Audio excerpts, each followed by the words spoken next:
Good morning, good afternoon, and good evening, ladies and gentlemen, and welcome to another edition here of, I don't even know if it's Thursday night in America or if it's trekking across the universe, but it is Thursday night, 6 p.m. Pacific time here on the West Coast. I think Manu and I are closer to each other, except for Michael, who's way out on the East Coast. Don't know why, but he's got problems. But Michael, good evening. How you doing, Michael? I'm doing great. I am doing great tonight. Ooh, this is going to be an interesting time tonight. Of course it is. Yes, I can just tell right now. I would like to introduce our guest from Star Trek Voyager, Icheb, or as he is well known worldwide, Manu Intiraymi. Hey guys. I said that right? Yeah. You did. Cool. And we would like to get started. You have a lot of projects going on right now. Oh yeah. Yeah, a few. Which is your most current one? Because I know you were filming in Seattle recently, and I lost track after that. Well, in Seattle, I was filming a film called Toledo with Kellen Lutz and William Forsythe, Patrick Fahey, a bunch of what's that kid's name from? I can't remember his name. That's going to be a bummer. He's going to punch me in the face. But you remember did you ever see Napoleon Dynamite? Oh, yes. Remember Pedro? Yes. Yeah. Is that Efren? Efren Ramirez. Yes. Efren Ramirez. So Efren Ramirez is playing the lead cop in that movie, and he's sort of like a cynical, thinks everything is horrible, his children are horrible, the world is horrible, mankind is a total waste of time, yet he's a public servant. It's kind of a fun action, it's sort of a revenge film, like one of those typical, oh, you killed my wife and brother and my dog, and I'm coming after all of you. But it's a comedy, which is sort of fun. And it's called Toledo, and it's going to be great. It comes out next year.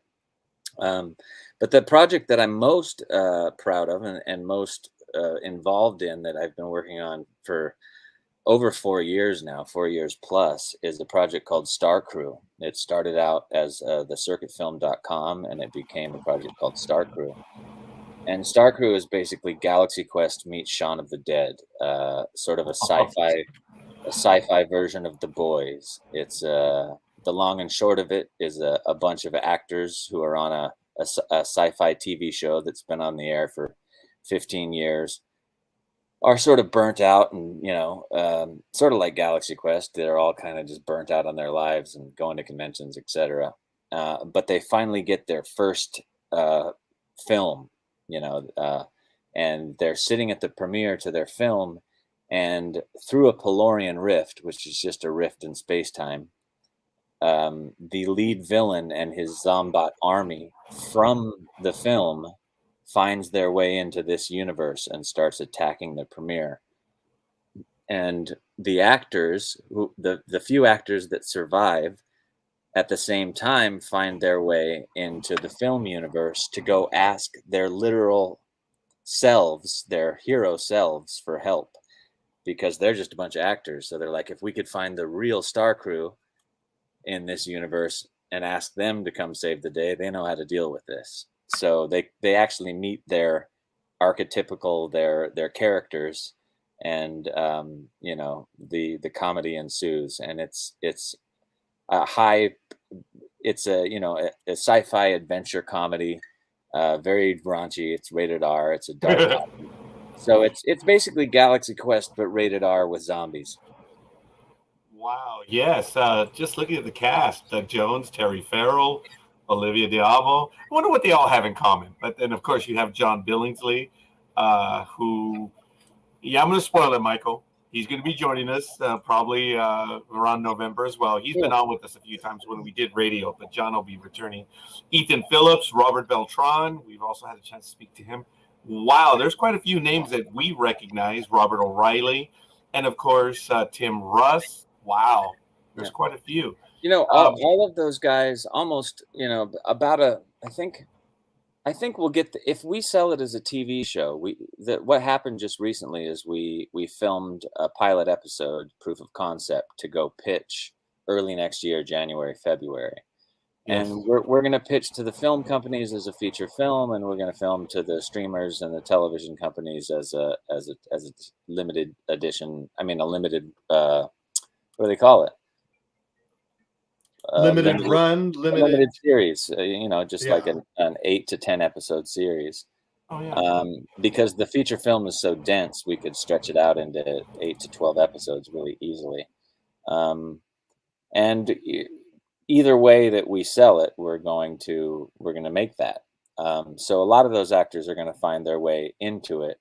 Right now, in the short that we shot, we have Mark Ralston from Aliens, who played Lieutenant Drake, and he also played Boggs in that prison film that was so amazing, Shawshank Redemption.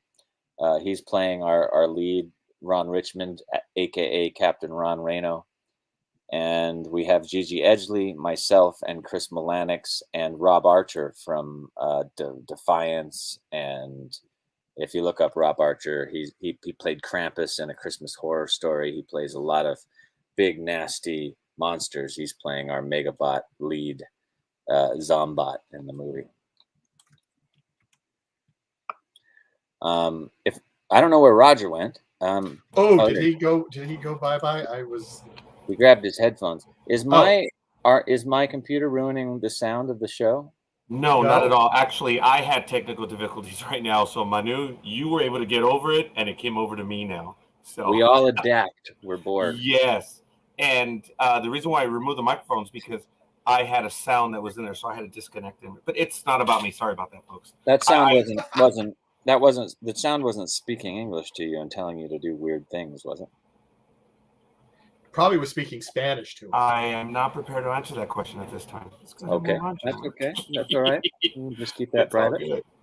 I'm sorry I missed out on the last part of Star Crew, but that is, it's cool, man. I hope it comes to pass. You've got an all-star cast, and you've got some up-and-comers in there, it looks like. Some I don't recognize them. Yeah, and we've got guys like Sylvester McCoy that we want to get out here from England. We've got some incredible folks, and I just told everybody, but Mark Ralston from Aliens helped us with the proof of concept that played Lieutenant Drake, and Boggs in Shawshank Redemption is playing Captain Ron for us in the proof of concept.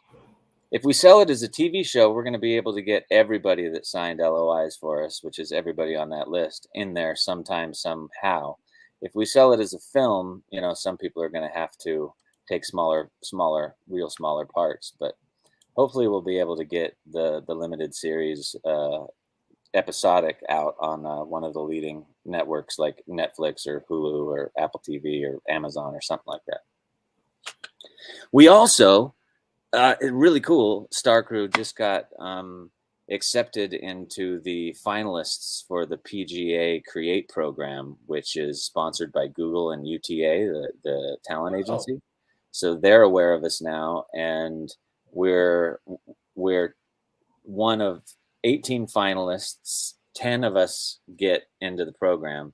And if we get into the program, we get a 2-year mentorship by top producers in the game, people that have sold multiple TV shows, and probably repped by UTA. And we'll be able to get pitch meetings with, basically every company in town. So if we fail after winning that program, well, then the show's no good.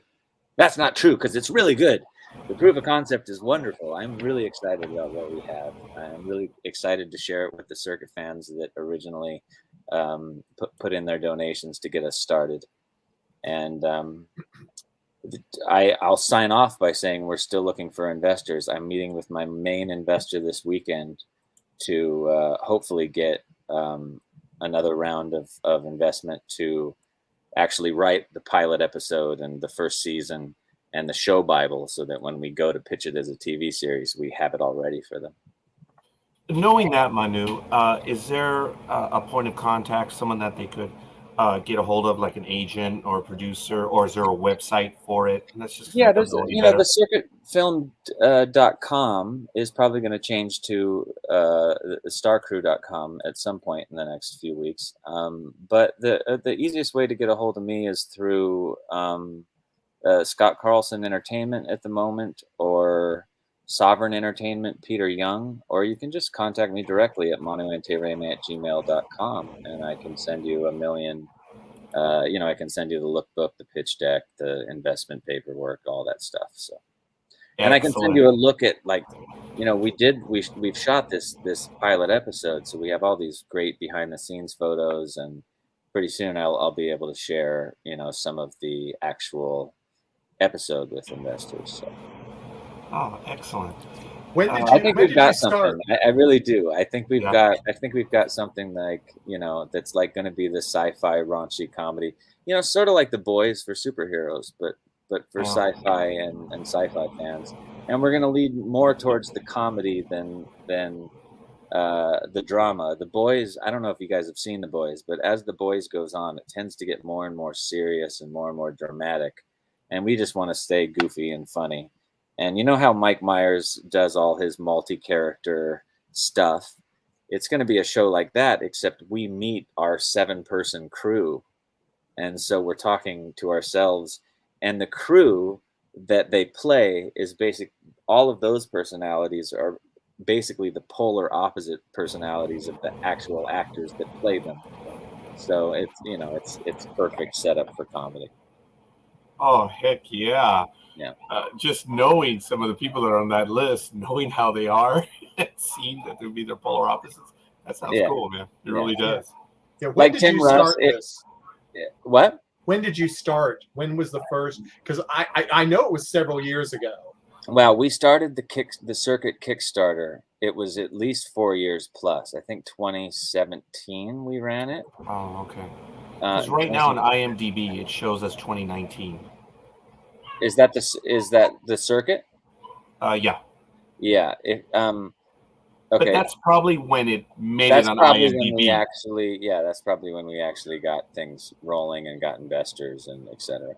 Yeah. But when we actually, like, from concept until we're actually getting something up on the screen early next year, I just turned over the rough cut to our new editor, Michael Hoffaker, who, if you want to look that name up, he is an absolute stud of the last 30 years of editing. He's worked on movies like Hoffa and Talladega Nights and 40-Year-Old Virgin. He's the perfect person to edit our little comedy.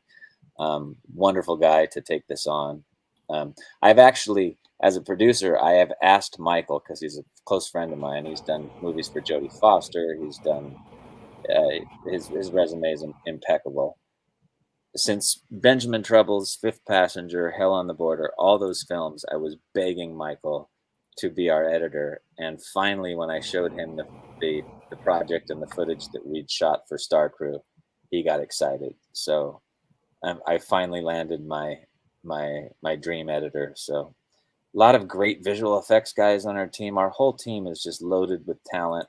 Makeup talent. Scott Wheeler from Voyager did the original design on our Zombots. So it's just great. I'm just really happy about what we have in the mix. Actually, I posted the link on the ticker at the bottom. I believe that is at circuitfilm.com, and you have an intro video on YouTube. So and if you want to see, if if you want to go to Star Crew the Dead City on IMDb, that is the short that we shot to go out and pitch the project to the networks.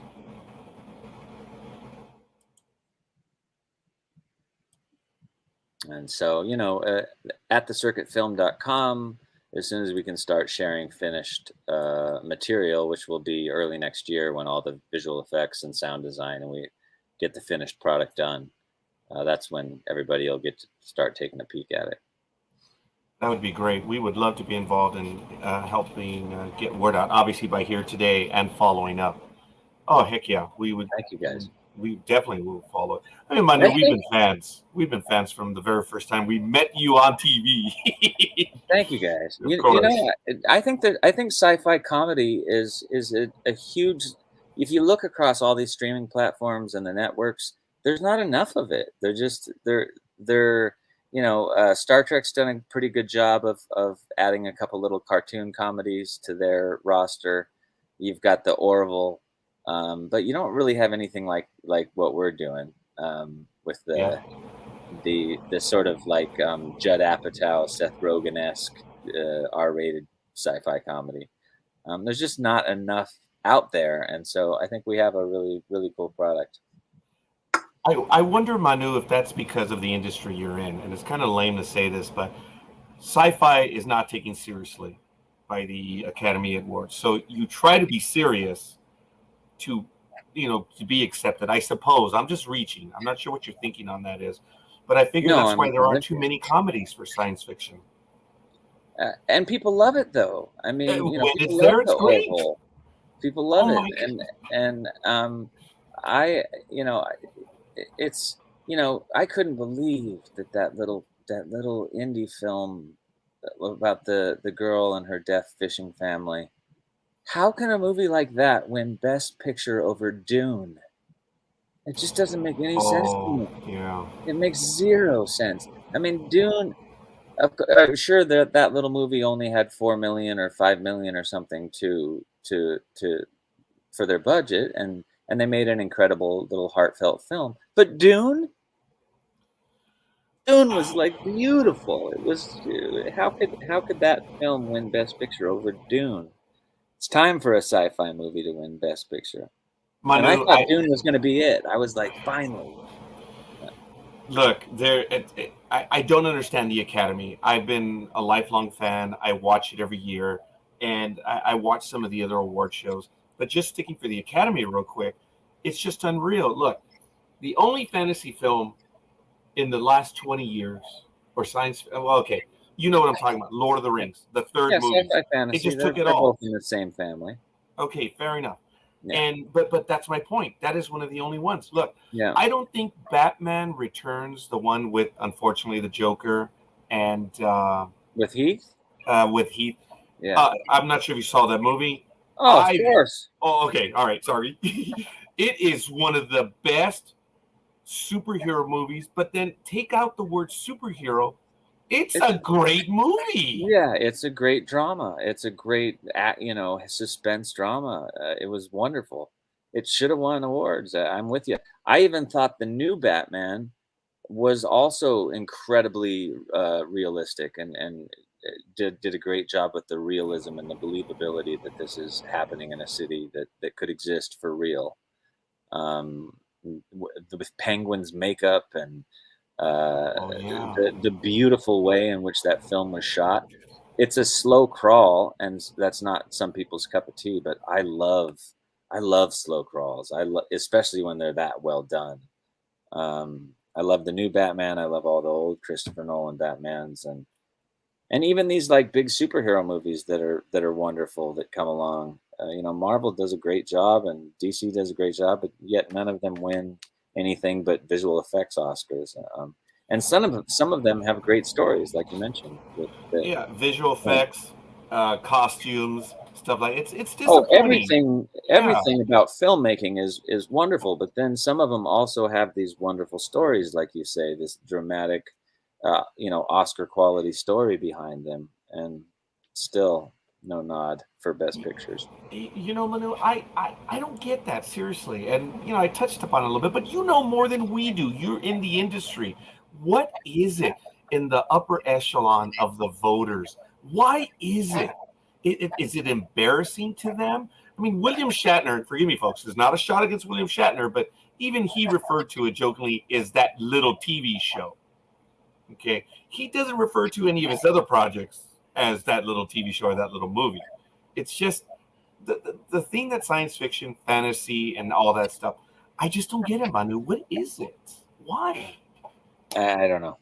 I don't know why it's on that. Yeah. Yeah, it's been like that since And Fellowship winning, or that Return of the King. I Yeah, don't the know. Return of the King. Yeah, that made complete sense. It was Maya CG, the mastery that we'd never seen before. It was the end of a wonderful story. It was a story we'd all read. Everybody alive has read The Yes. Lord of the Rings, and if they haven't, they should. Um, so, but that was fantasy, and it wasn't sci-fi, and so it was kind of like that snuck through, and even with its brilliance, it just snuck through to win. I don't think the Academy is embarrassed by science fiction. I just, just the fact that Dune was nominated shows that we're making progress. Yes. Yeah. Look, There's a even lot of things wrong with Hollywood I could bitch Oh. and moan about, but just a little bit, right? Yeah, just a bit. And Manu, you are more than welcome. Don't worry, we have no FCC here. We have nothing. We have no one. You go ahead. I do want to For give a quick example- shout out, though. Bobby Yeah. Nash, author, writer in some of the fan films as well, but well-known author, gave us a like. Thank you, Bobby. And I know he's watching. And folks, don't forget, let us know who you are and where you hail from. If you have some questions for Manu, please go ahead and fire them off in the chat room. I do know, Manu, that when we go at 6, it tends to be a little early for our audience. Mhm. They're programmed for this program to be at around 7. So I know that it like clockwork, huh, Michael? If we ever bleed, I'm not saying we're going to make you suffer, Manu, for 2 hours. Did we go early for me? Was that my fault? No, not at all. It's not. No, your fault, it was Manu. me. No. Okay. No. It's not your fault. No. It's well, okay, here's a little shop talk.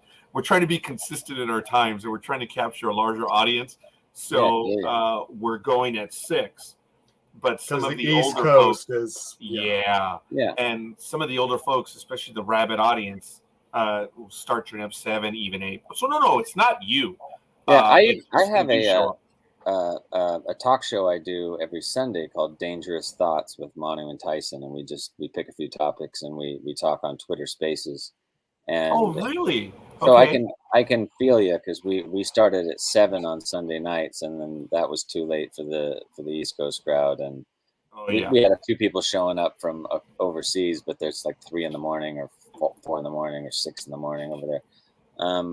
yeah. So yeah, we switched to 6 as well. So we'll see what happens, but Yeah. you gotta find that time zone that works the best. Okay, but here's the thing: if you start at 6, then you're up against that monster on that. What's that one? Home Box Office Network or something? Game of Thrones or something. Yeah, something like that. Oh my goodness! Yeah, that one has 6 o'clock on Sunday night. But no, if It's you have your wonderful audience, too. I enjoy that show quite a bit. have you caught the new one already? Yeah. Oh yeah. We're actually we're reviewing it as well, and we're amazed. We are fans. Oh, We're I'm also so doing happy that it's good, because I wasn't sure that yeah. I wasn't sure that it was gonna hold a candle to the original, and it's keeping up, and I love it. And that actress Abby, I forget her last name, the lead girl. It's Yes. Abby something or other, Abby McKay or Abby something, I forget, but she's wonderful. It's close, yeah. Yeah. And she's not that she hasn't had a career before this, but what a great break for her. Oh yeah, and then unfortunately I heard. Well, you know what? I'm not going to talk about what I've heard. I don't want to spoil anything You for don't the want to audience. gossip? Oh, okay. Yeah, but well, you know that they have the Rhaenyra, her character, at her age, and then they have an older version. Oh wow, yeah, I didn't. I've And never I read heard, the books. So. yeah, I heard something. So I guess kind of like halfway through. I hope it's not true, because I do enjoy all this. I'm surprised by the time jumps. They've jumped quite a bit. They've jumped. Yeah, they jumped. They do the time jumps all the time, but it makes sense. Yeah. Yes. Because I wouldn't want to watch her, get pregnant, and then they do the whole thing, and then they have the first baby, and then the time jumps make sense, especially in a lineage, story like Game of Thrones. If you're talking about lineages of kings and queens and families and this heir and that heir, you've got to get them older quicker, or you're going to do 30 seasons. Yeah. Well, right. they might want to. I mean, Well, Yeah. I'm not sure if you heard this, Manu, but in the original run of Game of Thrones, apparently the producers were arguing with HBO that they wanted to go 8 years. The creator himself, the writer, and I'm forgetting his name right now, George R. R. George Martin. Martin, yeah. Yeah, he said we have enough material for 10 years. So it was like a disconnect, and they ended early. I postulate that it's because they wanted to go and do Star Wars. They were in line for a Star Wars movie, but Oh, that yeah. didn't pass. And So, they also went, from what I understand, further than the end of the books and started yes. writing their own material with with him on board, but I'm not sure. Yeah, it depends. It depends what you read. There's a lot out there. yeah. But by the way, her name is Millie Alcock, I believe it is. Yeah, that's it. Yeah. Oh yeah. I didn't know she was 22. Dude, she looks all of 15, Yeah, man. she looks like a teenager for sure. Oh But she's yeah. so good. I'm And jumping then right. I'll be right back. no, of course. And then her friend Emily Carey, she's 18. That one's 18, and she looks older. Man, she does look older. Yeah. Funny how that worked. Ladies and gentlemen, we are right here on Trekking Across the Universe. And right at the bottom, we have on the ticker, the circuitfilm.com. You can check it out. And we're talking all things Hollywood right now with Manu. Manu, back in when you got your start on Voyager, I mean, okay, look, Hollywood is changing all the time. But you were still at a time when there was a little bit of the 70s, 80s, and 90s mechanism in place. You had the broadcast networks. You had what the Next Generation did, where they got it in syndication. But it was still like this monolith. And over the years, it is now changed. You're talking about crowdfunding. You're talking about streaming. And the streamers have taken over. It's the streamers have become a little bit like the old studio system almost. Almost, huh? Now, being that you're in the industry, young man, I mean, of course you've noticed a change, but is there more opportunity out there for you? Of course, yeah. There's a ton of opportunity because so much more content is being created, but there's not very much money to go around. So, meaning they when I think when Cruise made more on one of those Mission Impossible movies 20 years ago or 15 years ago, Yes. than the studio did itself. There was like a master meeting between the studios to be like, let's do a spitball session, or there's a better word for that, but for how to not let actors get paid this much money anymore. So there's all these shows, but like for instance, just as a guest star on Voyager, the minimum rate as a guest star on TV back then was close to $9,000 every 8 days of work or per week of work. And now it's gone down to like 3,500 for the same budget range. So our pay has been cut in fifths or in thirds, or even worse at sometimes for working actors. So there's a lot more work, but a lot less pay. So you find yourself like maybe working more, but not making nearly the same money. Well, as a matter of fact, folks, I do want to say that Michael did contact Manu. I think it was about 2 months ago, and you've been working. You've been working all that time, and it's a good thing. You mentioned earlier you were up in Seattle. Where are some of the other places that you've had the chance? We're homebodies. I'm barely traveling, Manu, and I've gone to Alaska this year, and I'm going to the East Coast, but I haven't gone international. Have you done so yet? Yeah, I've got to go out to England. I got to visit Pinewood Studios, and I got to do some. I get to do a movie, animated film that's out of England, called. I don't think they've picked the final title yet, but it's about a bunch of snow leopards up in the mountains of the Himalayas. It's fun, and I get to play the main bad guy. A snow leopard or a person? A snow leopard. The people are the bad guys, but Shade isn't a very good guy either. His name is Shade. I've been all around, man. You know, you often work in Vancouver, Toronto. Some of the big hubs in LA are Atlanta and Louisiana. Recently, for Star Crew, we went out to Georgia and we had the opportunity to make Star Crew with Bruce Willis 2 years ago. But when we went out there, before it was announced, we found out some of the issues that were going on and how he was being treated unfairly, to say the least. And I couldn't ethically, even though we had the green light to go and do it, I couldn't ethically make that call. And it felt like squeezing blood from a stone and using somebody. And, you know, I could talk to his lawyers, I could talk to his agents, but I couldn't talk to the man himself. And if the man himself, if I could have done that and he would have said, look, this is what I want to do. I want to make as much product as I can to take care of my children, etc. If I could have gotten that far, I would have probably said yes. But you see all these Bruce Willis movies coming out now, and you can tell that he was just being used by his management. And I certainly hope that sometime in the past, when he was fully, coherent and fully there, that he told his family and he told his management that he wanted to work as long as humanly possible to make money for his kids. And I just couldn't get that answer from anyone I trusted. It's hard to trust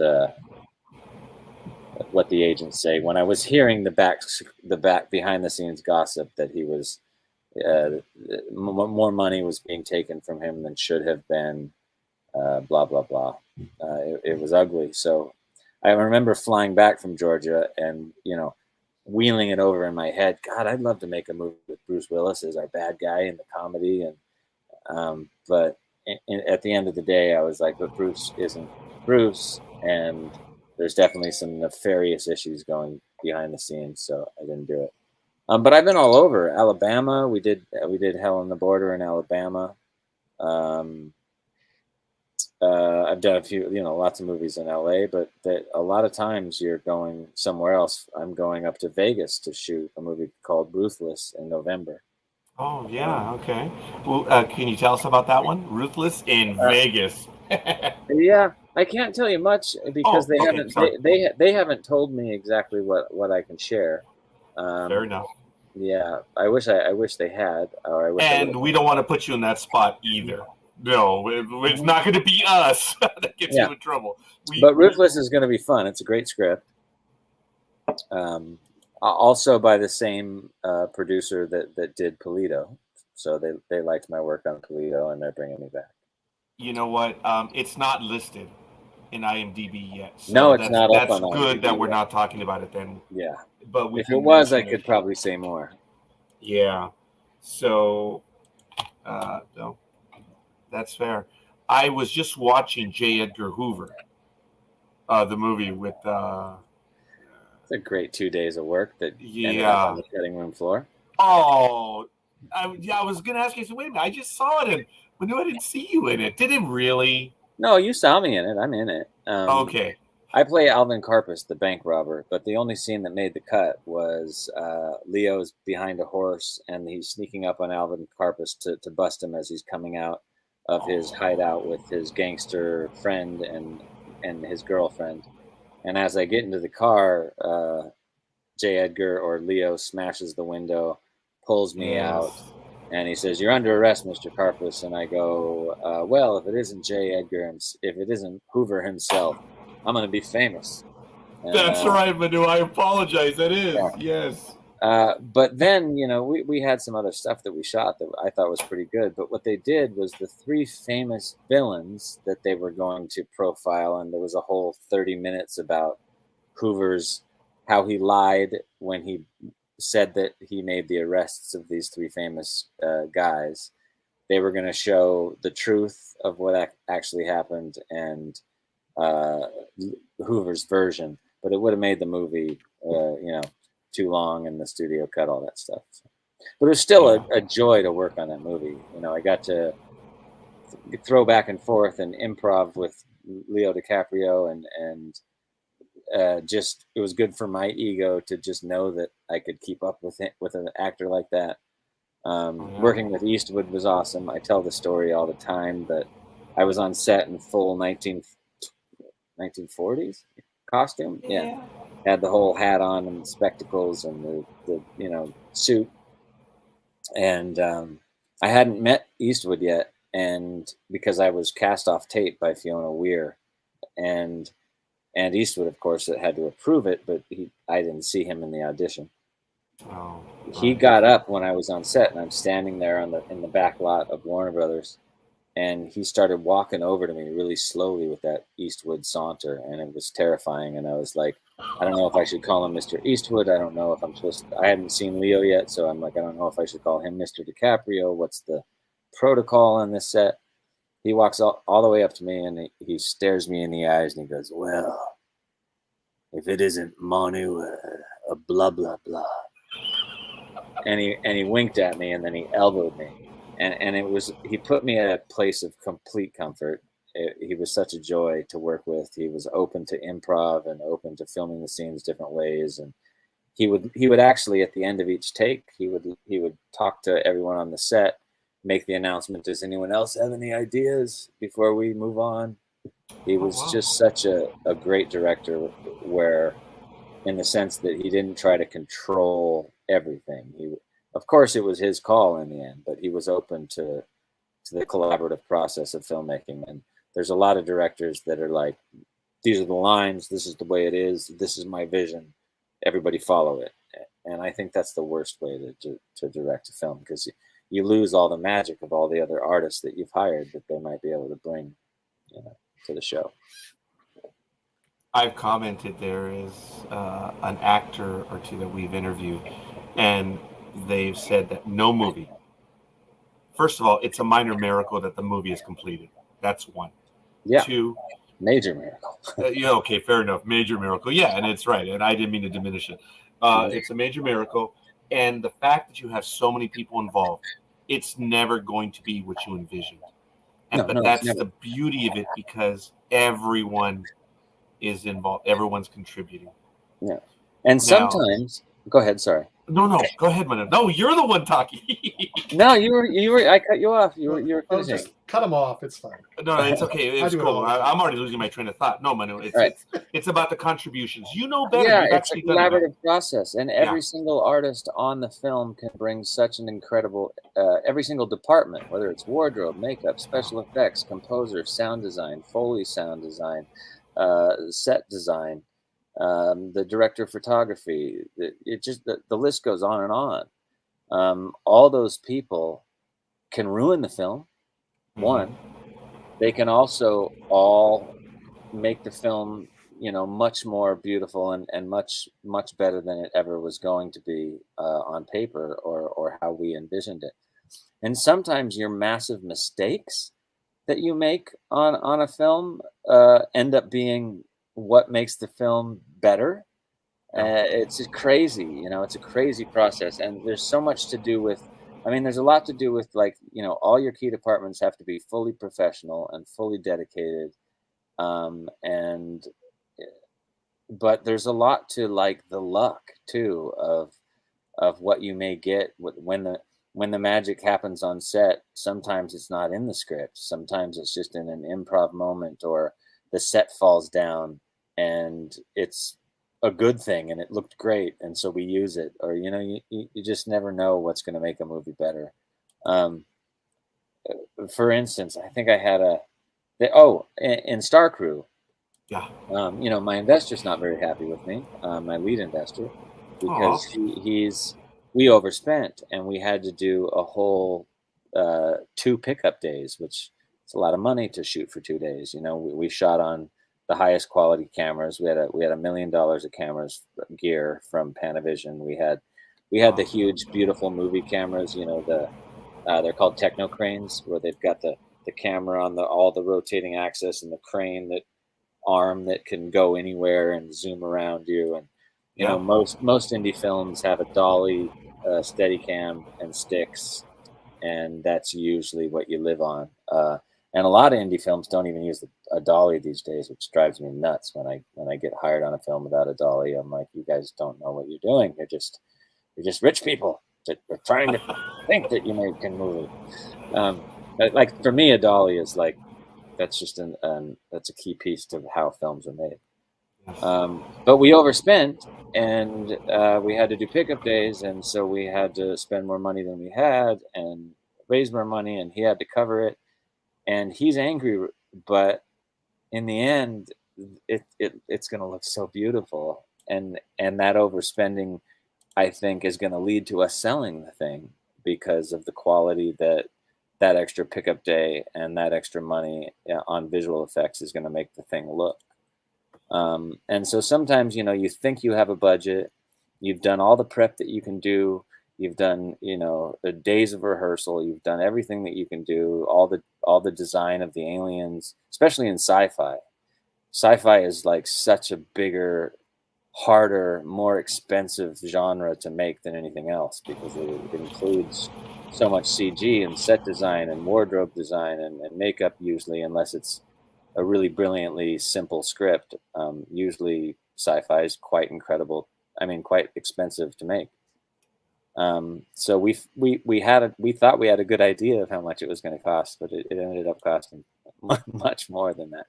Manu, right now, that little impish smile that you have right there when you're talking about the money and overspending, it's contagious.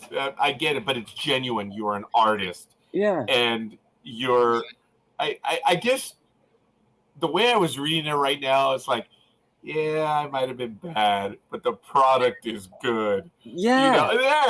There it is right there. It's like, yeah, I may have to pay a price up front, and I'm sorry I did what I did, but have faith.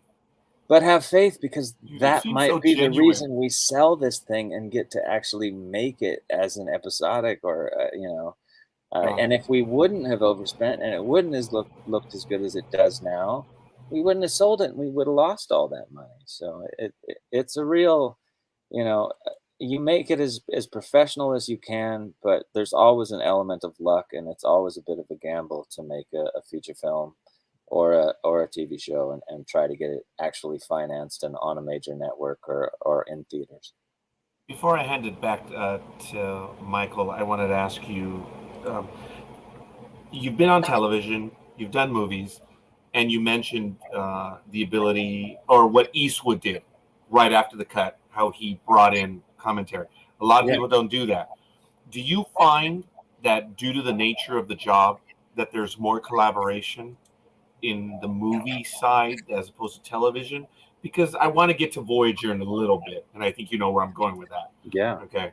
But do you find it's just easier because it's a one-shot thing maybe in a movie as opposed to a television series, something like that? Is there more collaboration? There's not less collaboration in TV. All the major pieces are still there. Yeah. But as far as an actor and the dialogue and what they're shooting, if you want to change a line, if you want to even take, usually, at least on Voyager and on a lot of shows, there it is. If you want to take one word out of a line because you think it's better, you've got to tell the director, they've got to call the showrunner, they've got to get approval from, I don't know how many departments, but at least the major showrunner has to approve it. So if you want to say, you want to add the word the or and or anything like that, the scriptie will come over and say, this is your line. Wow. And you're like, but it sounds better like this, and then the director will be like, really, you can't just say it how it's written. And I'm like, but you have to make an argument for why you want to change it, and then phone calls have to be made from the studio to the offices, and so there's the same amount of collaboration because they know what they're doing too, especially by, Voyager. I was on the I think the 6th and 7th seasons. It's been a long time. But by that time, they've got all their departments, they've got all their artists working in harmony. They know what they're doing. The lead actors have their characters completely. They're performing at the peak of their you know, because they've played the character for so long, they're nuanced, they've got it down. Yeah. And I lost my train of thought, but anyway, I'm getting old. Oh, stop it, young man. We're the old guys over here, you know, Michael and I. There's gray in this beard. Okay, all right, Manu. You want to play? How long did it take you to grow that peach fuzz right there, young man? This is a week. That's it. Yeah, this is about week too. Okay, but I did do some shaving around here. But right, but I have a full head of gray hair, to tell you the truth. My hair is fully gray, and I have to dye it. Or I did one project with the gray hair, and I really actually like how it looks. But I'm getting up there. Okay, Almost. well, here's the progression: full gray hair, then you have Michael, and then you have what you see, which is nothing under the cap. And then it goes, I think Patrick Stewart has more hair than I do. There's no doubt about it. Mm-hmm. So I just have it just because I'm in here and because of the headset. But, you know, Manu, you were talking to us about, you know, the complexity of, you know, not being able to change, you know, or whatever, and the showrunner would have to come down. And I was kind of alluding to that because in Voyager, and it's because that's our universe, no pun intended, I understand that you just couldn't even really do very much. I understand that in the script, they even had the pronunciations for the different, I guess, planets or aliens, and you had to do it that way, right? Of course. And even simple things like, and it's important. I mean, they were right, but the first episode I ever did was called Collective. And I had seen First Contact. I knew who the Borg were. I had seen the Locutus episode back on Next Generation. Yes, I knew who they were, but I didn't know that when they talk to each other, they tilt their head like that to the left. And I saw in the script it said, second communicates with the Borg hive or whatever. And I'm like, well, how am I supposed to do that? You know, luckily, Robert Beltran just came over to me and tapped me on the shoulder and said, "Hey, kid, all you do is tilt your head like this." Nobody else told you. No, it's Robert. Yeah.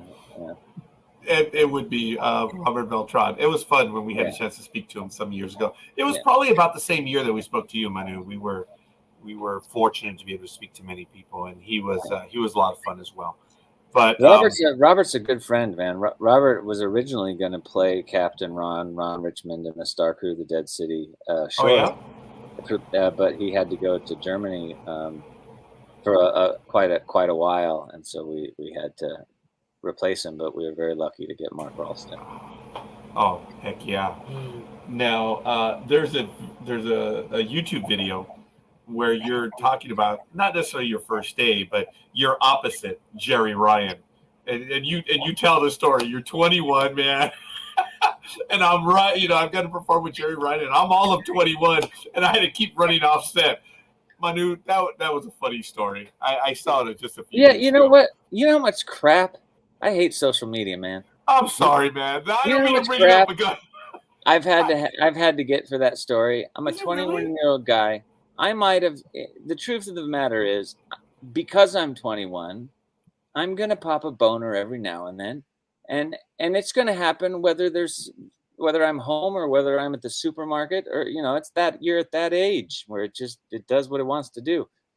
So a couple of times on the Voyager set, that would happen, but I don't think it ever actually happened because I was lusting after Jerry Ryan. Right, you're 21. She's a beautiful girl. yeah, it was a joke, and Jerry knows it's a joke, and I've told it at conventions a million times. It's hard to hide an erection in a Star Trek uniform.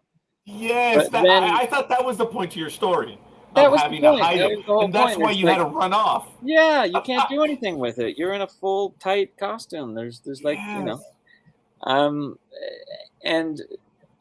But God, have I gotten grief for that? Of like, you sexist, and you really? Jerry Ryan hates Manu Intiraymi for his sexist remarks and blah blah blah. me and Jerry are friends. We talk. We can call each other. She answers my so we're friends. We respect and love each other. Yeah. We've done convention tours together where it was just me and her going around Australia. Like, we have the most respect for each other. And so many people have been like, I heard Icheb on set make the most crude remark about his penis on Star Trek and blah, blah, blah. Oh my God. No, you know It's what? like, would you people give it up, loosen up just a Wow. little bit? You know, Manu, I apologize. I really didn't even know that aspect. I thought it was a cool story, dude. I It's a really cute did. story, I and it's envisioned true. myself at being a 21-year-old. I'm like, yeah, I'd be stuttering my way through the conversation. Yeah.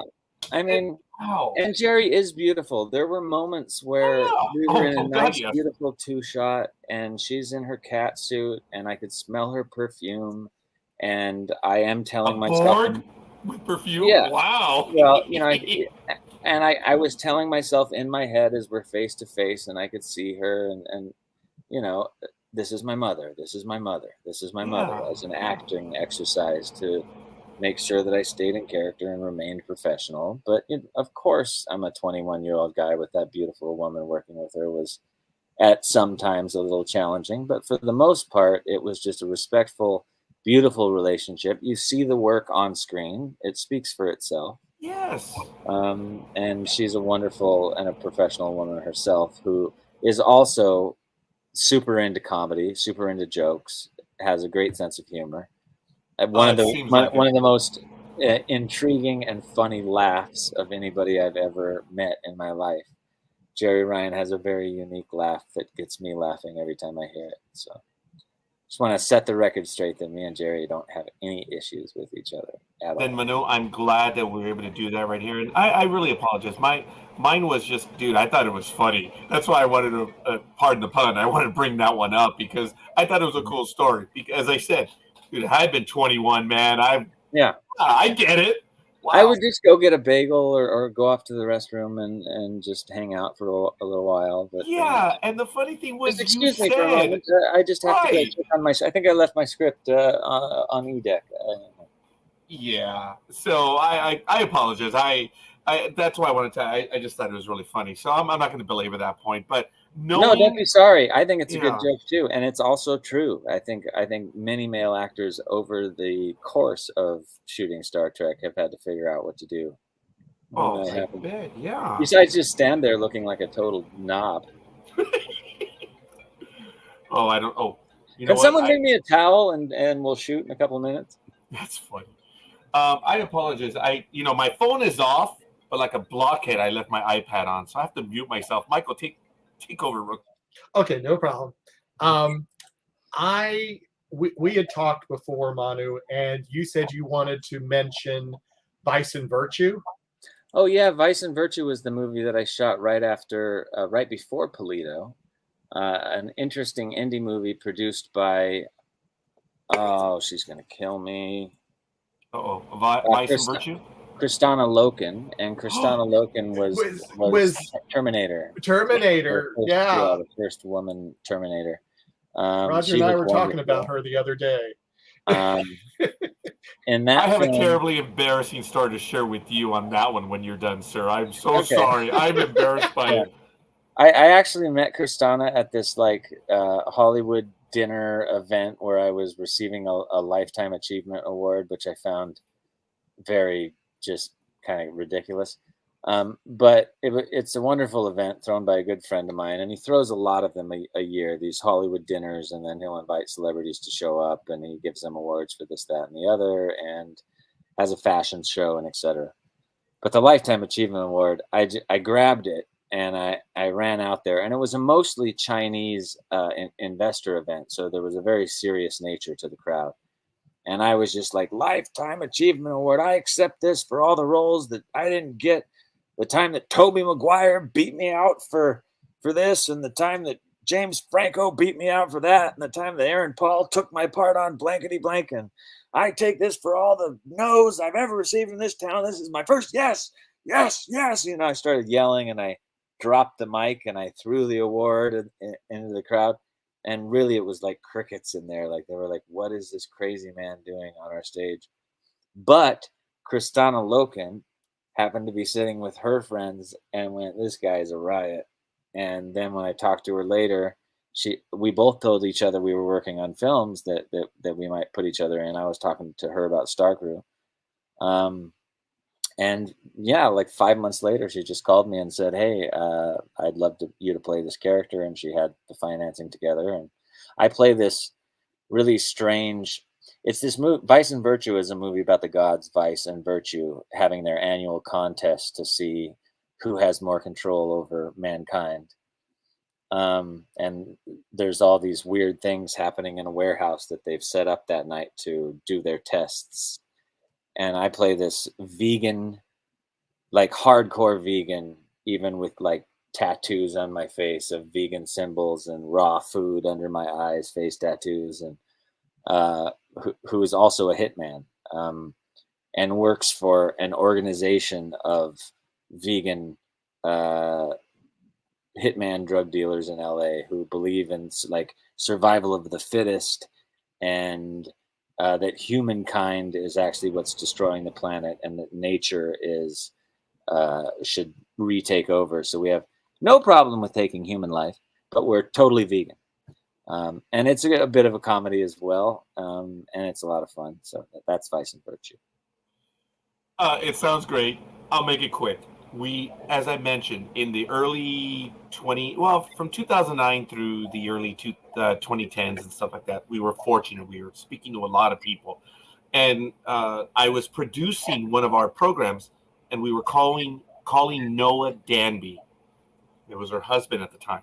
So I called, and I stuttered my way through the call. But okay, I always got nervous. I always did, Manu. Actually, when I called you, just when you picked up, I was stuttered my way through it just because it was just horrible. I'm sorry.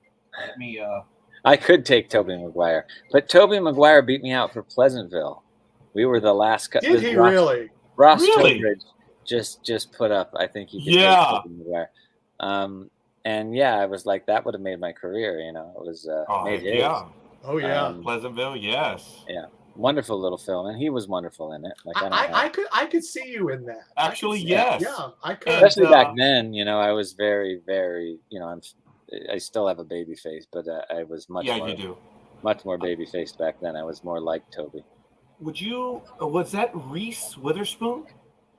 Yeah, I think Reese was in that. The late great actor from the what's it called movies? The Fast and the Furious. Yeah. He was in it. I can't. That's really a bummer. Paul. Yeah.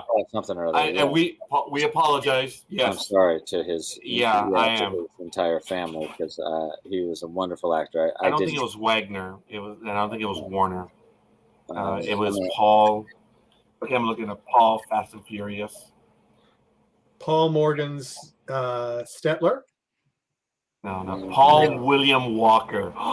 Can't believe Paul Walker. Oh yeah. Yes. Yeah. Paul Walker was wonderful in it. It was that movie about these two modern kids find themselves in a like Leave It to Beaver 1960s sort of universe where everything is black and white, and their sins, for lack of a better word, or their start bringing color to the universe and messing up this perfect little small town.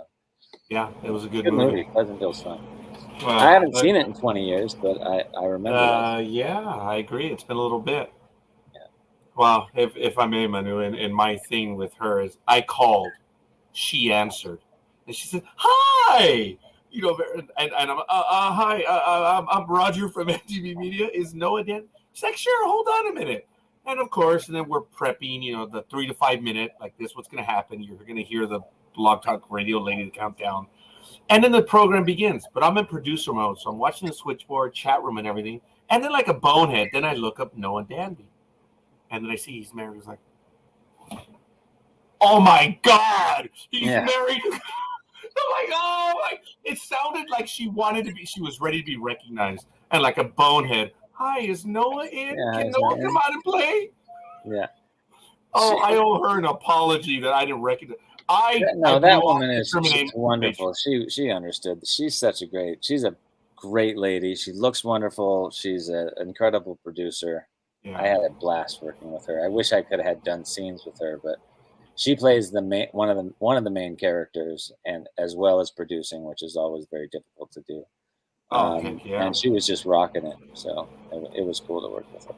We're actually trying to reach out to her, and I'm sure we're going to get through to her. And I'm eventually going to have to just apologize and say I was the bonehead that did not know who you were, and I apologize.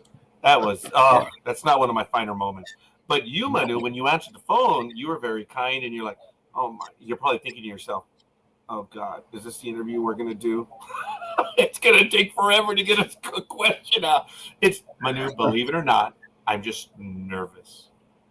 Yeah. Talking on the phone, believe it or not, I stutter on the phone, but video, other stuff. I don't have a speech impediment, but I just get nervous. And when I called I don't you, remember you stuttering. and thank you, yes, but when it's just the nervousness, and I equate it, what we feel, and even now, what we feel when we have a chance to speak to you is the same thing that you felt when Clint Eastwood walked over to you. Wow, what a story! Yeah, it had been a long while since I had been, starstruck by anybody. And when I got that job, I was so nervous just driving to work the first day, going, what are how do these people? Is it hello, Mr. DiCaprio? I didn't know if there was any of that kind of thing going on, but there wasn't. The minute Leo got on set, he walked up to me, just gave me one of those, and was, hey man, I'm Leo. Manu, yeah, cool. Let's roll off each other. Let's do some good work today. Let's make a great scene. Immediately just kind and put me on his level, and there was no, some star actors will come in and they'll have the script in hand and they'll be like, I'm actually changing this line to this, and I'm taking your line here, and I'm changing this line to this, and I don't want you to say this back to me, and just sort of this pompous, I'm the star, and so you do what I want. And depending on how big that star is, you have to be a confident enough actor to be like, let's go talk to the director, because I need to know that he's approved these changes you're making before you just tell me to shut up. Wow. And you have to do that in a way that's not, offensive too. But I recently had a movie where this wonderful actor, and I'm just going to give him the props he deserves, because in the old days when we shot on film, like you were talking about, I come from the last of the days of everything being shot on film, and there being a very sets these days in indie film are loud and hard to work on, especially if you're doing an intense scene, because everybody's making noise and having conversations in the back. The professionality of the quiet on the set thing has gone out the window in independent film. And actors have had, actors like me from the old days that were used to, the set being quiet so that we could play the scene and not have distractions or people doing stuff in our eye lines while we, I remember this film I was shooting recently where I was like literally having to realize I was just about to die, and I was looking at my sister, who's supposed to be my sister, and her child, and realizing that I'm supposed to that I'm probably going to be responsible for their deaths. And then right off to the right of them in my eye line were all these crew guys and a couple of guests eating sandwiches. And it's very hard to be in the scene when suddenly there's a bunch of guys eating sandwiches in the scene. You know what I mean? Even though the camera couldn't see them, I could see them. Right. And they were in your eye line, right? Yeah, they were, and or just to the right of it, but enough that it was like hard for you've got to try so hard to play the truth of the scene. You've got to convince yourself that the scene is actually happening, and that's both actors' duty and the director's duty and the set design and wardrobe, all those things to make you believe that this event, that this scene is actually happening. and then some guy crunching on a ham sandwich in the corner kind of breaks that whole, that whole lie, which is actually a truth. You're trying to play the truth of the scene and make the scene into a real moment that plays for real when the audience watches it. But that little hitch, like when I saw the ham sandwich, ruined that take. And were you hungry? No, it was just that there was a guy with a ham sandwich that shouldn't have been in the rhythm. Right. It's like, who's that guy eating the corner with his hand? Gangsters are about to kill me and my wife and you and my brother and that guy with a ham sandwich, whoever that is. Yeah. You've heard the old, remember the old, what's his name? Batman, Christian Slater. Yes. I mean, not Christian Slater, Christian Bale's rant. Remember back on like Terminator? Oh, right. And he's like, you have any idea how do you light the room? And he goes on for like 7 minutes. That has become the norm. On most indie films of just no respect for the quiet on the set that the actors need. Really? Wow. And a lot of these young indie filmmakers, they don't know it because they're just getting started, or they've been in the biz for 5-10 years. They didn't, people still call for quiet on the set, but it's gotten a lot harder to perform in films.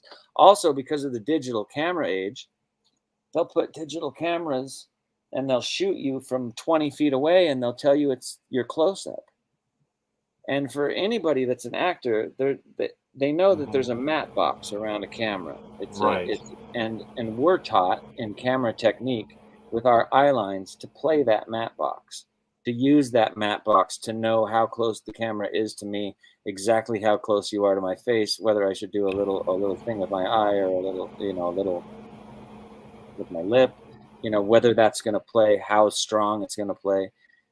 And you use that matte box for your performance. If in an intense scene or in any close-up, that matte box is what we've been trained to use for close-ups, for performance sake.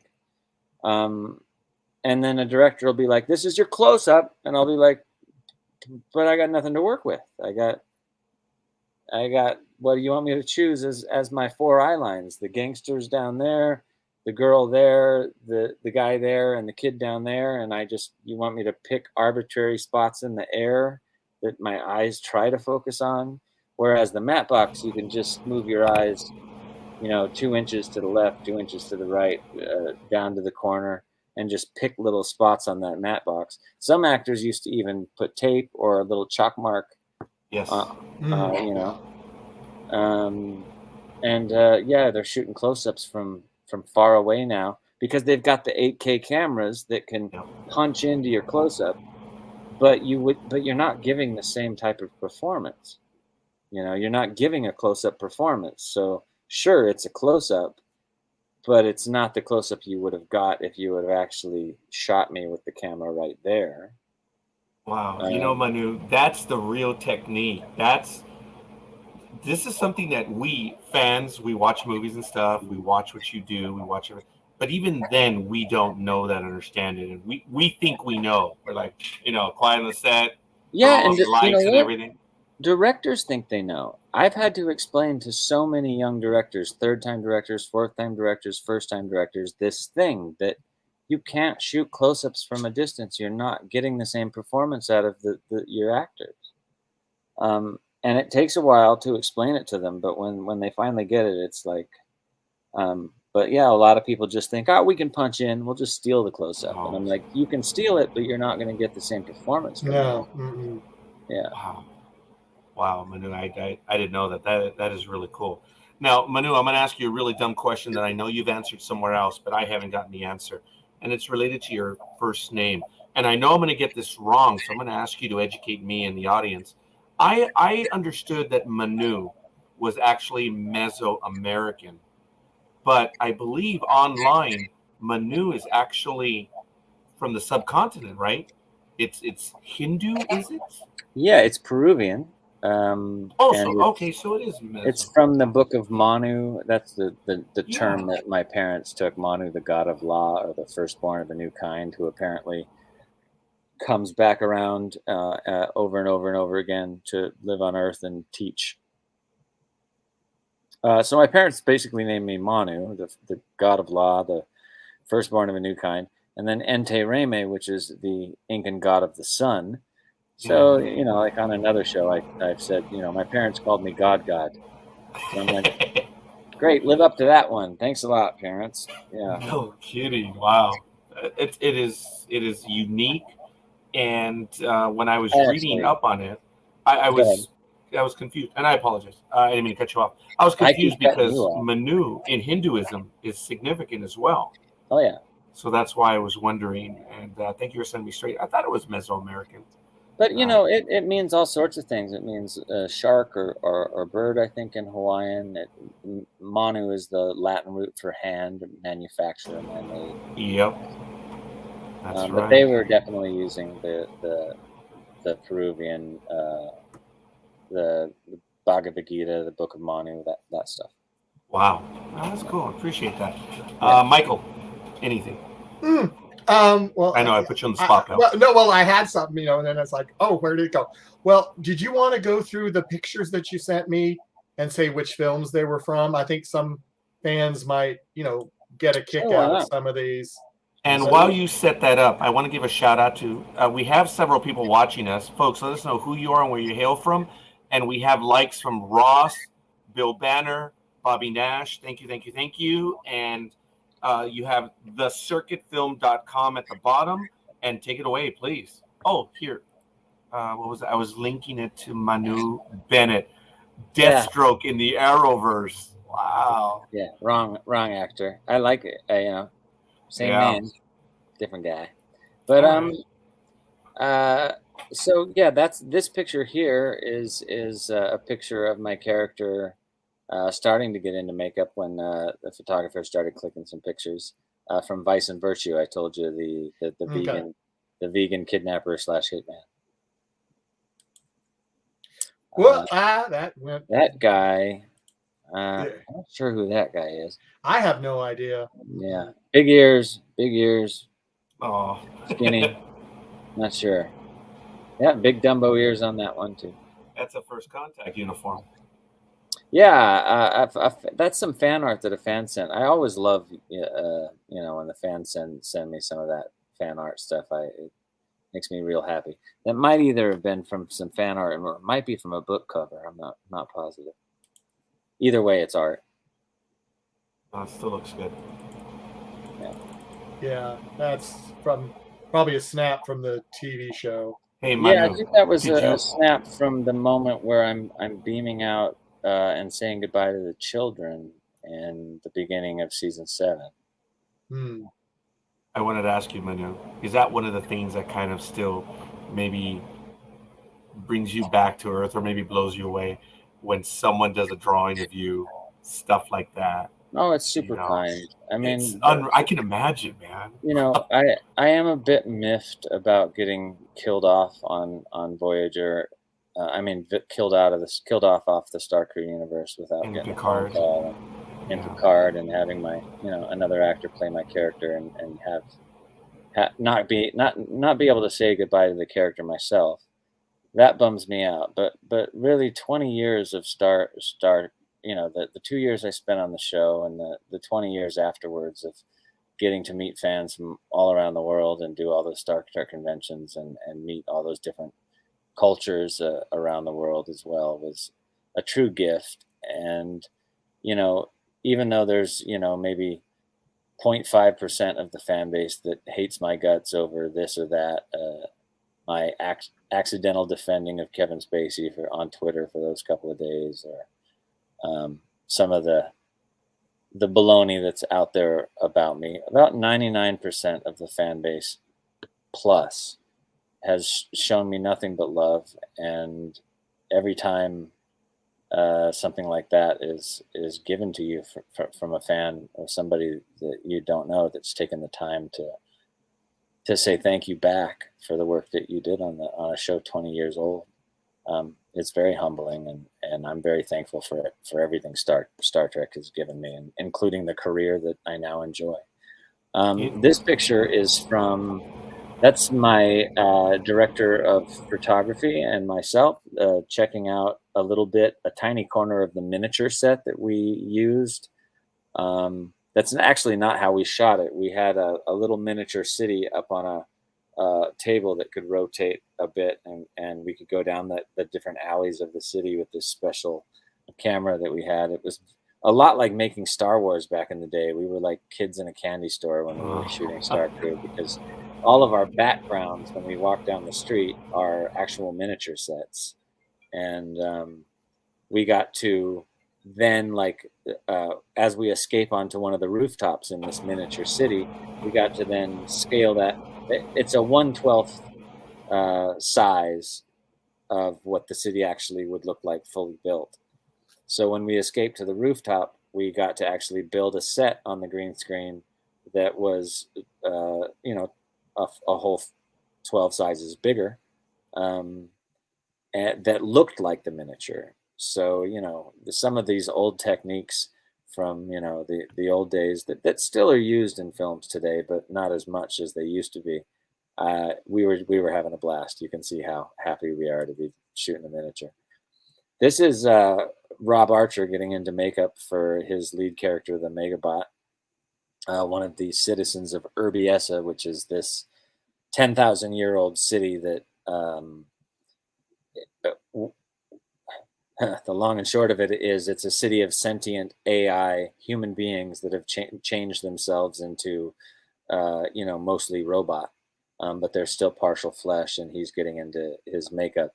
And they were a utopia. Urbiessa was this utopian city that worked perfectly for 10,000 years in a dark, unknown corner of the universe, until they started running out of power from this dwarf star that they were getting all their power from. And then all these beautiful sentient creatures, like data-like creatures, started to lose. Sort of like when you have dementia, they started to lose themselves and lose their minds and forget who they were.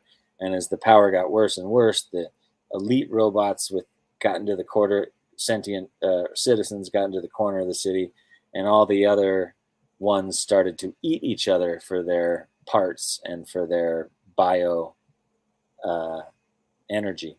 And so these are the Zombots. This is some of the stages of the makeup to get these Zombots ready for the proof of concept. That's extensive makeup. And he's not even close to finish, so it's pretty cool stuff. He's very close to finished there, except when he doesn't have his full wardrobe on. And when you see his eyes, they'll be very robotic and CG, and they'll be able to flash red. How these things communicate is through this like little flashing red Morse code that happens in their eyeballs. It's going to be really neat. Oh, I wish we could maybe, yeah. This is some of the main cast from the that's me on the left, and Mark Ralston from Aliens, and everything else. The man's done like 300 projects in his career or more. Rob Archer in the middle, Gigi Edgley, and Chris Milanix just standing on set taking a picture. That's a picture of one of the Zombots on the floor with a little bit of smoke to help the element of the green screen effects. He is about to reach up and grab my leg. We think he's dead, but it takes a lot to kill a Zombot. Yeah. And so this is neat because you can see some of the uniqueness of all these creatures. They all have this similar look to them, but they also have different abilities to, as far as weapon tech and look. You can see this side of her face is very beautiful. This young woman, you can see these neat sort of. It's a little out of focus. I wish I could have sent you a better picture, but you can see the tattoos on the side of her face that are sort of electric and silver. And on the other side of her face, it's completely rotted away, and there's all this interior of the inside of the robot structure that's that's inside these things. That's another shot of the camera we use to get deep into some of the miniature set. Wow, that looks good. Oh, it's going to be, it's so neat. There's just an old shot of me and Jerry. This is a special shot to me only because it was our last day. This was the... Oh, really? Yeah, you can see from the Icheb outfit, that's the final episode. They gave him a new outfit in the final episode. Yeah. And she's about to go home. She's dressed in her street clothes. And we were sort of saying goodbye and see you down the road. This was during the filming of the final Voyager episode. Wow, yeah.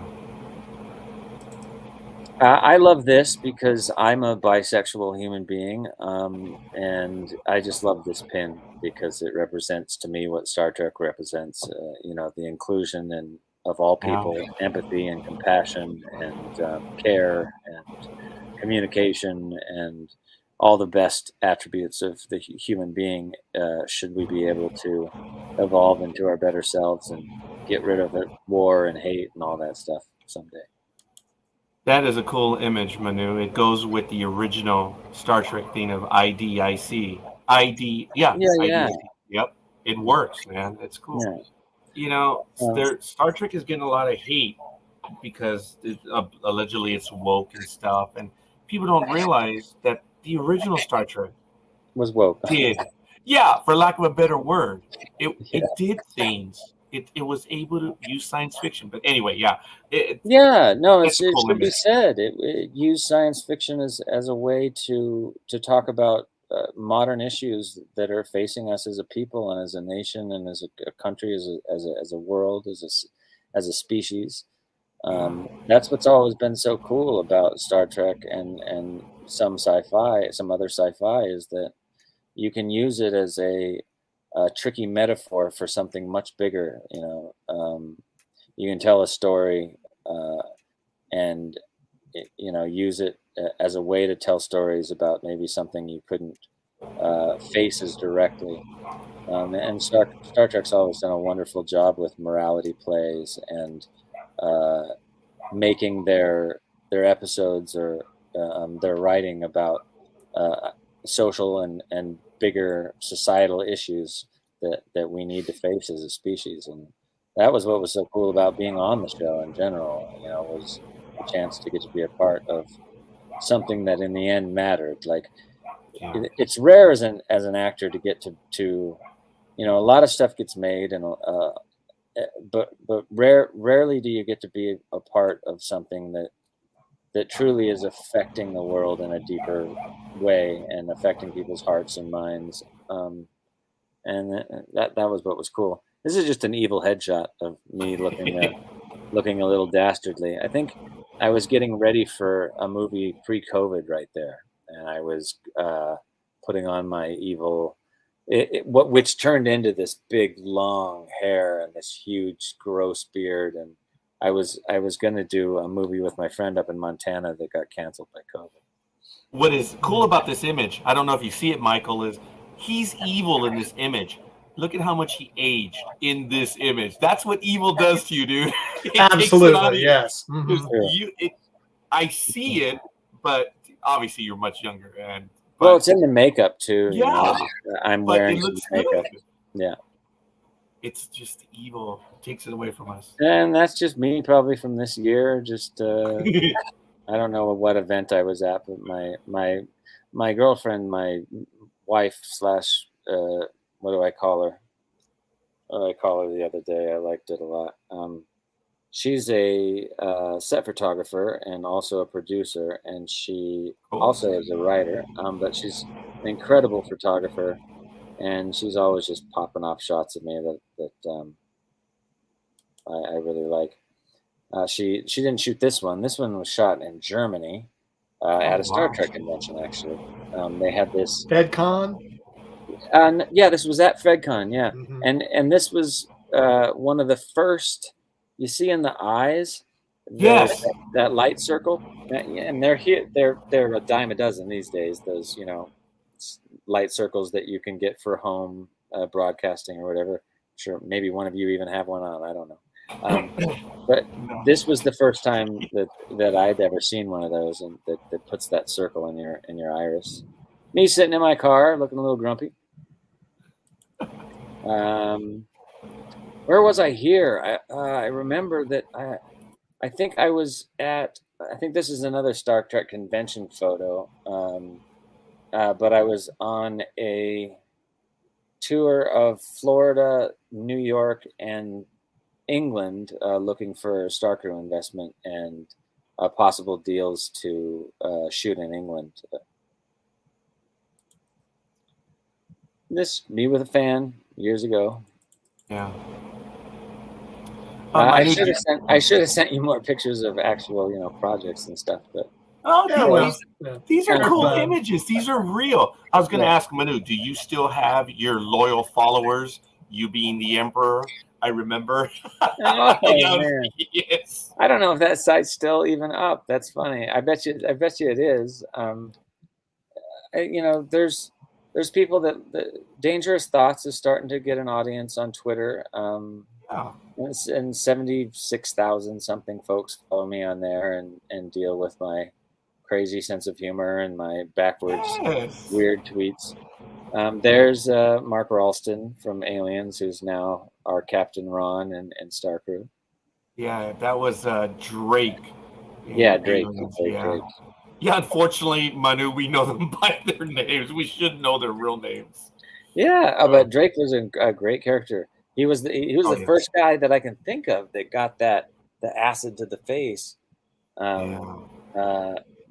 This is my miniature builder, Calder Greenwood, who's standing over some of the city, just showing off his skills for our miniatures and Star Crew. There's the set built to scale of a rooftop that is part of the pilot episode. Look at the detail; it's really cool. Oops, if you can go back to that. This set was built by my production designer Wade, and he put it together in a week. And I just think that's just the type of phenomenal work that we were able to pull off on this shoot. You can see all the rubble and the walls and that doorway and the detail on the doorway. What happens in the short is me and the captain get split up from, not the captain, just the actor that plays the captain. But I'm like a super fan in the short, and I'm just along for the ride. So I always just refer to him as the captain, and it drives him nuts. But we're getting chased up the stairs, and we've come flying out of this door and spend a bit of the short stuck up on this roof. So Manu, is this a moment where obviously, dumb question, where the green screen does benefit you because you don't have to go find the actual location, you're in a set? This is where the green screen does work. Yeah, as long as for me, like working in green screen is always hard, but the final product ends up looking so good when it's done right. Yes. But for me, when a set is actually built on the green screen that you can interact with, it's so much easier as an actor than just standing in the middle of the green and hoping that you point your finger the right way. Yeah, or you're looking the right way, or the CG thing that's flying over your shoulder or whatever. When you're on a set like this and somebody like hollers out "dragon" or whatever, like that you're standing on top of a building, and it just gives you a sense of actually being in the environment.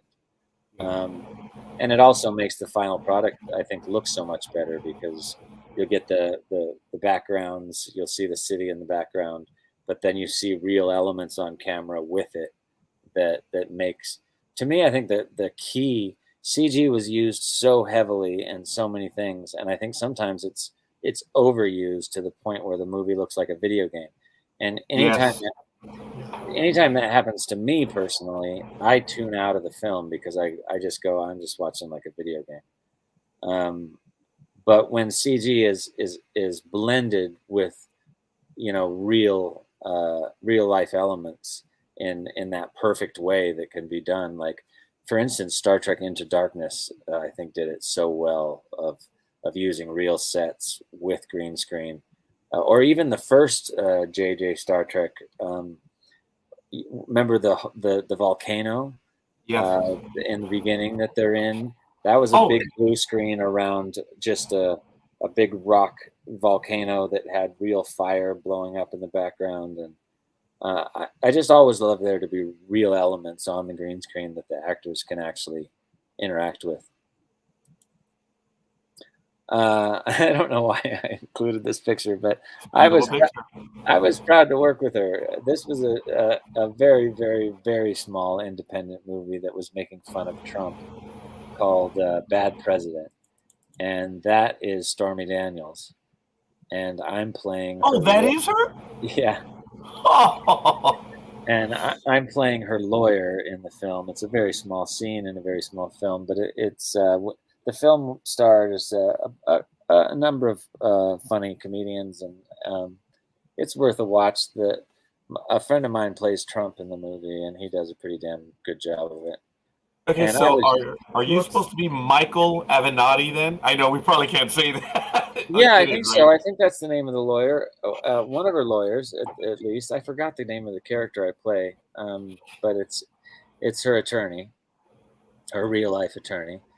That's me and my good friend Ryan Eggold shooting a movie called Literally Right Before Aaron, which was his directorial feature debut. One of the Marvel people was also on that movie, Kobe Smulders, and Justin Long, a cute little romantic comedy called Literally Right Before Aaron, directed by Ryan on the right. There's Kobe, same movie. Yeah, How I Met Your Mother fame, right? Yeah, of course. She's been on a million things, not just the Marvel character. She's a superstar. I also love this woman. She's a great comedic actress that's done a bunch of work lately. She was in Bill and Ted. She's also in the Flight of the Conchords. If anyone's ever Flight of the Conchords fan, she plays their super fan. She's great. And she was also in Literally Right Before Aaron. There's a little him. You know, a little that's not me on the top in the middle there, but the rest of it is nice little. I don't mean to be a. Is that Kristen Shaw? Kristen Shaw, yeah. Yes.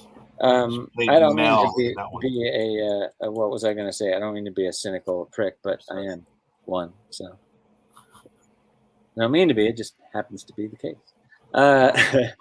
This is me and my co-director Timothy Gagliardo on the set of Star Crew, probably laughing hysterically at some improv that just happened, or some ideas that we were tossing back and forth. And you can see some of the crew in behind. This is all the way back from Renegades. Okay. I think that's Ryan Husk in the background. Maybe it's not. I thought it was, but looking at the picture now, it might not be. Ryan's a good friend who supported Star Crew as well and got us started. And that's the last one. The beginning. Yeah. Wow.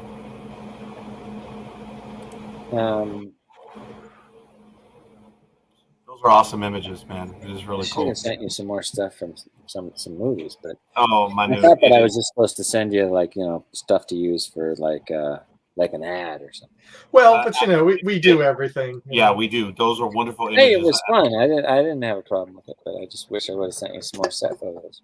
Hey, well, when you have some premieres coming up next year or sooner, I don't know, maybe we can do that. I'm not ending right now. I'm just saying that we would love to have you back so we can talk about some of the other stuff that you're doing. Cool. I just want to ask you, we have had you for a long time, and I do apologize, Manu. I'm not sure what we told you. But I had a really long day, but I'm super stoked to be just doing an interview now. It was a long one. Oh, I'm glad, man. I appreciate that. But we are on your time, so you need to let us know because we will. That's our fault. Going back to the little, the fantasy land of Star Trek. You were on set well, Voyager. You were on set. I mean, you were 21 at the time, and I appreciate everything that you've said.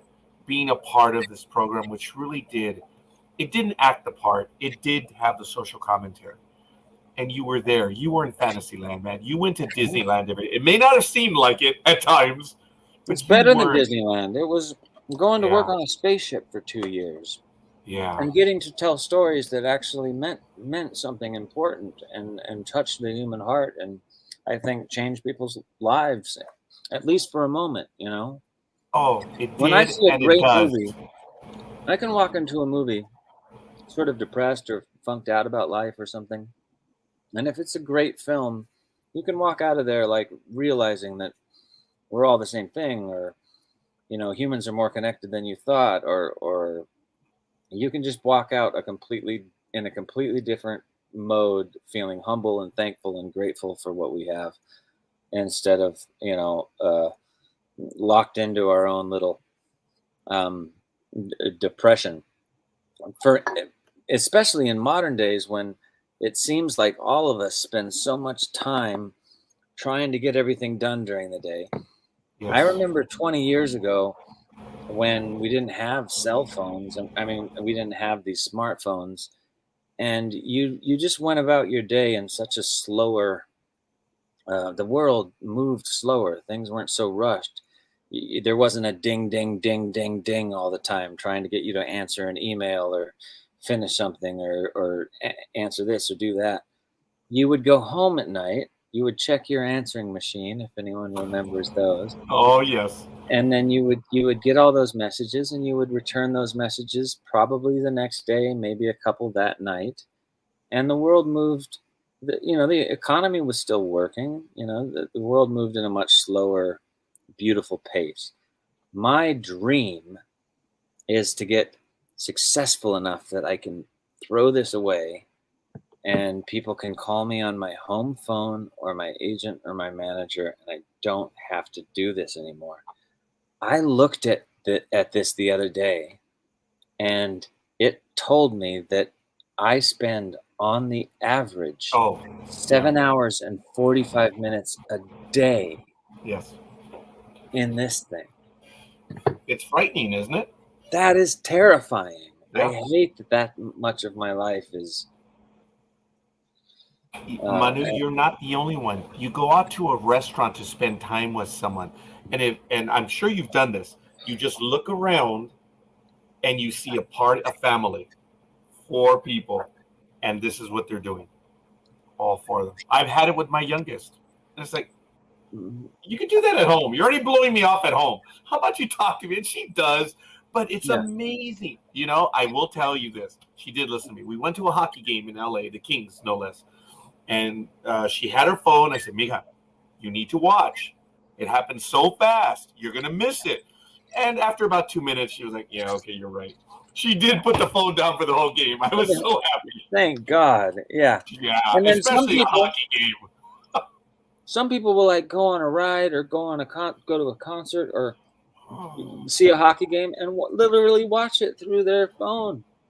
Yeah. Just sit there and enjoy the moment. I think it's a tragedy. I think it's added so much stress, and they call it convenience because you can get so much done in a particular time. But that means that we're expected to do so much more with that time. Oh, and so yes. we're working infinitely harder than we've ever worked to keep up with, to pay the bills and to be Manu, an adult in life. I get you. I'm an old man. I've been doing taxes for 35 years. And I could get away. When I started with H&R Block, it was 3 days. The client came over, we did the return, and we sent it off for review. And it was a day for review, and that was the second day, and the third day would come back. Imagine that, 3 days. And now I can get a return done in 2 hours, and even then it's still not fast enough, Manu. And I'm like, I've been doing this for 35 years. You people got to chill, man. Yeah. Calm down. And it's killing me. I know what you mean. It's now. Now with everything. Get it all done. Get it back to me. How long do you need? Let's go. I'm too old for that, man. Me So I too. hear you. I was at Disneyland the other day with my buddy, my investor, who I'm again seeing this weekend, and not just Disneyland, but I mean, yesterday I was with my editor and we went to eat lunch, and we sat down and sitting there, and we had no water, we had no service, we had no anything in this little. It was a nice ramen restaurant in West Hollywood, and we're just sitting there and we're chatting, and we're old friends, we're catching up, so we didn't notice anything. Then the waiter comes up and goes, "Okay, are you guys ready to order?"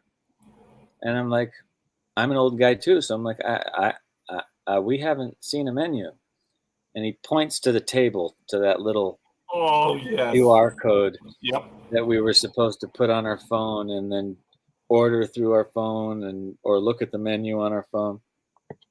And I'm like, I'm sorry, man. I'm old. I don't understand the new world. Do you have any paper menus that you could bring? He's, oh, sure. And he brought us some paper menus. I was so thankful. But, I hate the idea.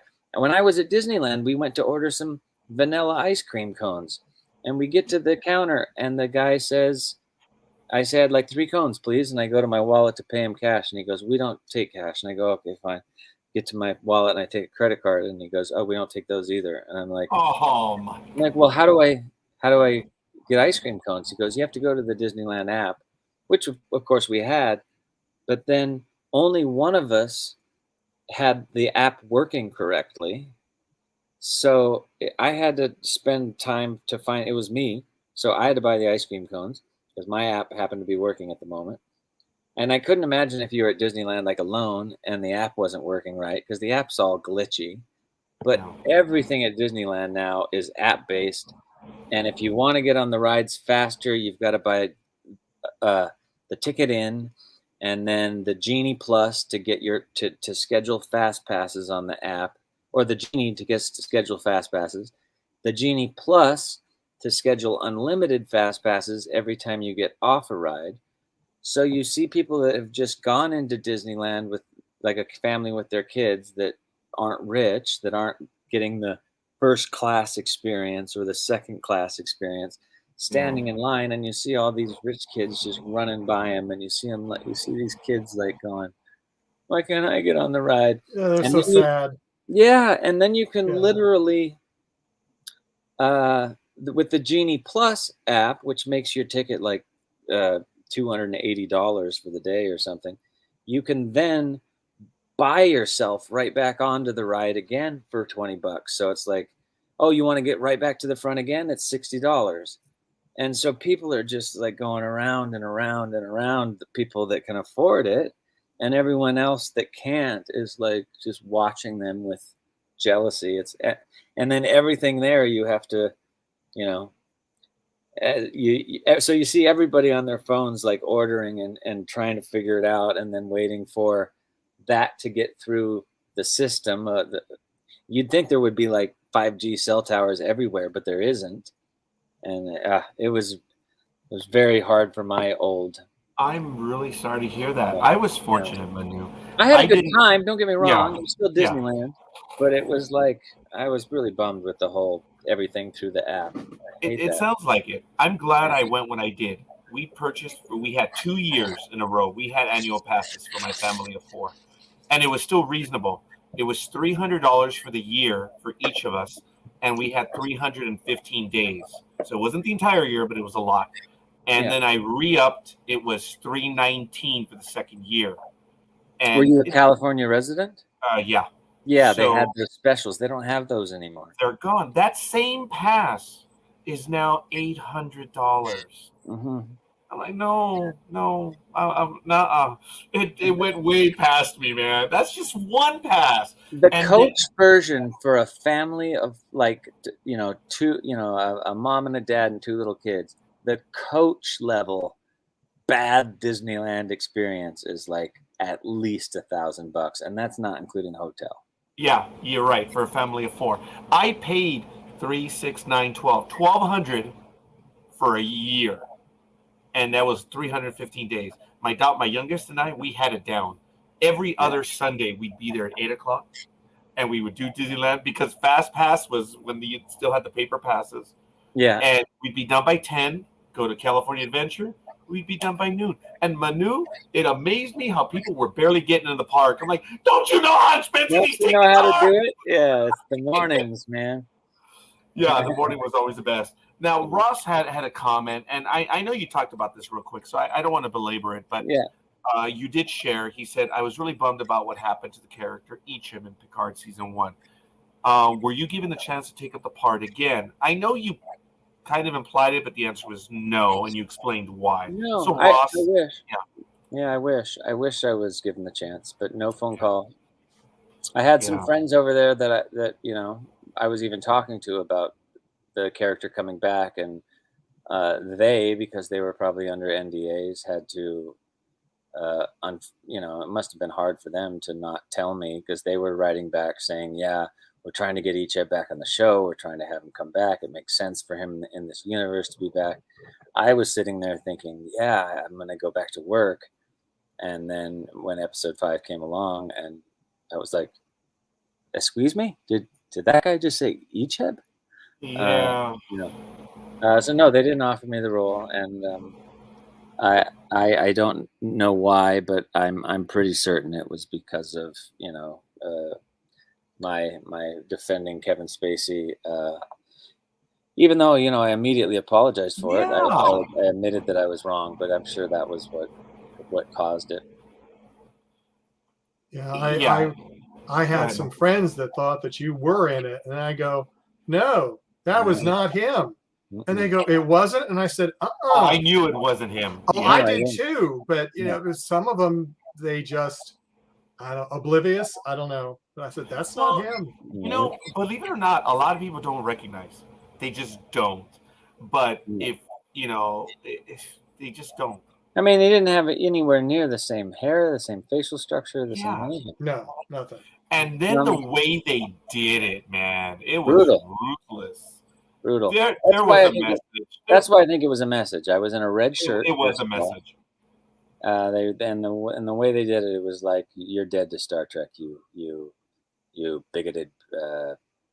And then the little do they know, I'm like the biggest lefty liberal in the world, bisexual myself. I don't have any problem with anybody for any reason, skin color, sexuality, any of that stuff. I just didn't. The fact of the matter was, I say things rather bluntly and harshly sometimes. I've got a potty mouth, and I attacked Anthony Rapp pretty straightforward and mean on Twitter. I said, quit being a pussy, basically.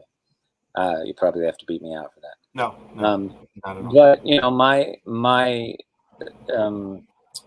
he was calling it rape, and all I was trying to say was that an older man kissing a younger man in Hollywood at that time and place was very common in the gay world. Not that means it was right, but that when he kissed him, he pushed him off. He tried to kiss him again. He pushed him off. I was saying that was sexual assault and not rape, and going all the way to rape was doing an injustice to Kevin. And then I heard the next day and the day after that and the day after that, all the other things Kevin was accused of doing and using his power to use young men and abuse young men. And I realized that I was semantics wasn't the issue. The issue was that this guy was a dangerous person that was abusing and possibly doing long-term damage to the psyche of these guys. So I apologized. And the coolest thing was when I apologized, Anthony Rapp was like, no problem, man. I understand. People get emotional. But nobody sees the love. Everybody has to just jump on the hate wagon, and that's what happened. That's what it is. They jump on the hate wagon, and Manu, I'm sorry about that, man. I don't pretend to know what you had to endure. Being on the outside in, oh my God, dude, it looked rough. What's up? So that's why. And I'm sorry, I'm not trying to bring it up, but I get it. And my thing is, Dude, he said he was sorry. He said he Yeah. effed up. Yeah. You know, in the Latin world, speaking of no color, right? I'm over here like, dude, let it go, you know? Yeah. And you know, the And crazy thing is, like, PR reps will tell you now, never apologize. And I'm like, I hate the rules. The rules are lame, man. You know, people need, and especially with Star Trek, people need to be able to make mistakes. Human beings make mistakes, and when they make mistakes, they learn from them. That's kind of how we evolve, right? yeah, our We heroes in the episodes, they make mistakes. Yeah. You know, yeah. And I'm But you know, sorry. I hate that the whole world is recorded and everything you ever say can be taken out of context. And one bad night of being a little angry and a little bit miffed because you had a semi, you know, I met Kevin 20 years ago and he was very kind to me and he gave me some advice about how to get my career started, how to get to agencies to represent me. And him and Danny DeVito gave me a Cuban cigar and I went and smoked it with Kevin. And that was it. We weren't friends or anything. But the guy was nice to me in my 20s, so I had this emotional reaction that was like, "What? How come?" You know. But and I'm not going to listen to PR people. Like, I tend to, I have no filter. I tend to say what I think first, and then you know, if I realize I'm wrong later, then I'll correct myself. But it's, you know, like on Dangerous Thoughts, I just say whatever the fuck I think, and I'm sort of trying to. Sorry about that. I'm trying No, to read. stop saying sorry. Yeah, Stop right there, Manu. yeah, You're right. good, man. But I know you guys trying to keep your show clean. No, I think I it's am. just, He's not. Yeah, like, Manu, first of all, I did say earlier, there's no FCC, there's nothing. Our audience knows. yeah. And it happens. You're not, you know, The F thank bomb would have you. come out 50 or 60 more times tonight were I not trying to watch myself. No, it's all good, Um, I forgot what I was saying, but man. I cut you you know. off. I'm sorry. No, it's okay. It's just a brain fart. I think just in terms of you know, the internet's a vicious place, and Oh, yeah, everything's recorded. You said yeah, that. yeah, And you can get judged for something you did 20 years ago or something you said 20 years ago. That, you know, like when I was 16 to 18, that was the 1990s, man. You know, it was a yeah. completely different world, and I was saying macho, stupid. You know, I couldn't imagine these kids today that live with their entire lives recorded, every moment of everything that they've ever said online recorded, everything they've ever done recorded. It's so easy to ruin somebody's reputation by taking a few things they may have done in their life and putting a spotlight on them. And You young know, kids have yeah, taken their lives. yeah. The And that, suicide rates of Jack high, just, and I think it has a lot to do with the shootings. You know, we've had, I think there was a time just a couple months ago where we had more mass shootings in America than days of the year that year, and it's this year, about like 5 months into the year. And I think just could you imagine, like, when I was in school, I would get bullied, but it was just, you know, what was that guy's name? Ken Huberry. Ken would bully me, but it didn't go up on social media and it didn't go up on Twitter and Facebook and Instagram and all these things that everybody in my 3,500 person high school was on. And everybody else didn't chime in and tell me what a loser I was. I couldn't imagine. I mean, I can't imagine the stress these kids are dealing with. It's magnified. Just the little bit of hate that I got, you know, after I did the Kevin thing.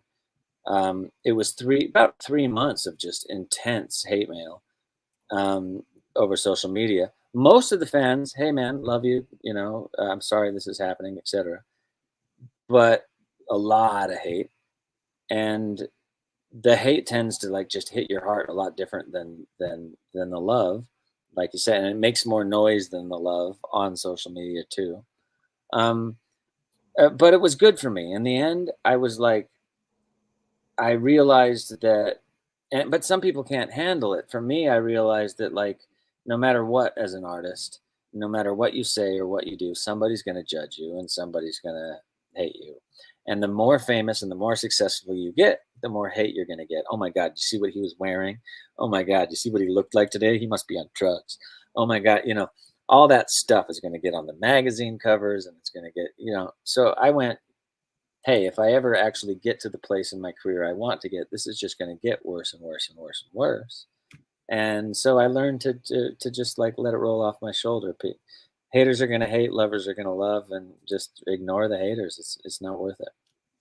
It's not worth it. And it is, look, I've said stuff that are stupid. Thank God my audience is smaller.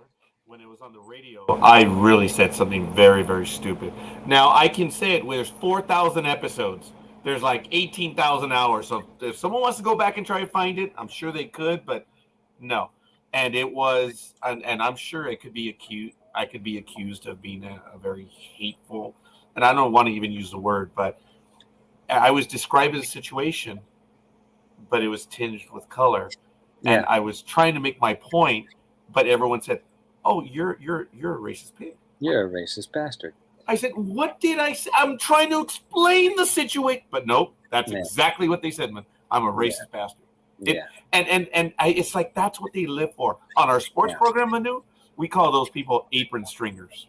Apron stringers? Yeah, because they're still holding on to Mama's apron because they live in Mama's basement. They're apron stringers, buddy. Yeah. You want it? It's not mine. I made it up, but hey, dude, you want to use it? You go for it.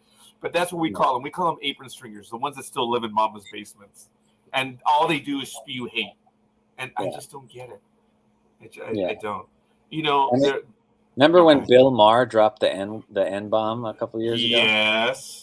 I think Bill Maher is a great guy, and I don't think Bill Maher is a racist. And I know personally that he hangs out with all sorts of people of color. Mm-hmm. He's not just a white guy that hangs out with white guys. And that was a mistake, and he got called it. And I love that Ice Cube came on the next week and was like, "Yeah, I knew you were going to blow it sooner or later, man." Oh man, that's funny. But that's cool that he went on. I actually used the word, but my thing when we did a program on that, Manu, was that you have the N word, right? And then you have kids that use, I don't use that one. Mine ends with the A, the diminutive of it. Okay, yeah. I told myself, wait a minute. It's a bad, vile word. Just because you use a diminutive doesn't make it good. No. It is vile for everyone. No one can use it. And that's the thing. I grew up in a lot of small towns as a white guy in America. So I grew up with a systemic racism that exists in all those small towns. It's not like we fixed racism. It's still something we're dealing with in a big way. But it's dawned on me in my older age and in becoming a better person that's the African Americans' word. They took it back, and after all this systemic racism in the world, that's how they see it, and they have every right to see it that way. And they use it in a way to just say, "Hey, my friend, my brother, the person that knows my struggle." But if you're not that nationality, if you're not from Africa, if you're not from if you're not a black man, it's just not your right to use it anymore, and it shouldn't be. Yeah. Wow, Manu, I do appreciate that. That's very enlightened, and I'm glad that you shared that because it matters to us as well. Look, we're Star Trek fans. We know what it means to us.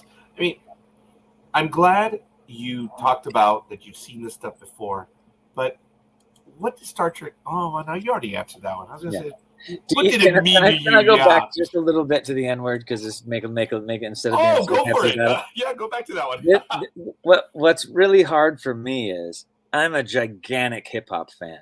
I love hip hop. I think you sing the songs. Yeah, I'm in my car blasting the music, and I'm like, I get to know the lyrics, and like, that's the hard part for me. I'm like, I'm not gonna not sing the song in my car, That's the only hard part because it's like it's every other word in some of these raps. Just keep that window up, keep the air on, Manu. Yeah, keep the AC going.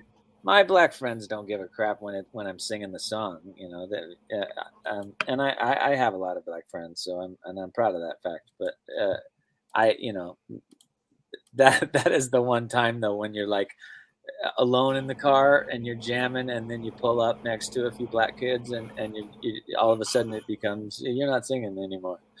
Right, and they know the song. Oh my God, that is funny. That's fair, Manu. That is cool. That's good. Did you ever see Office? Was that? It was like a great show.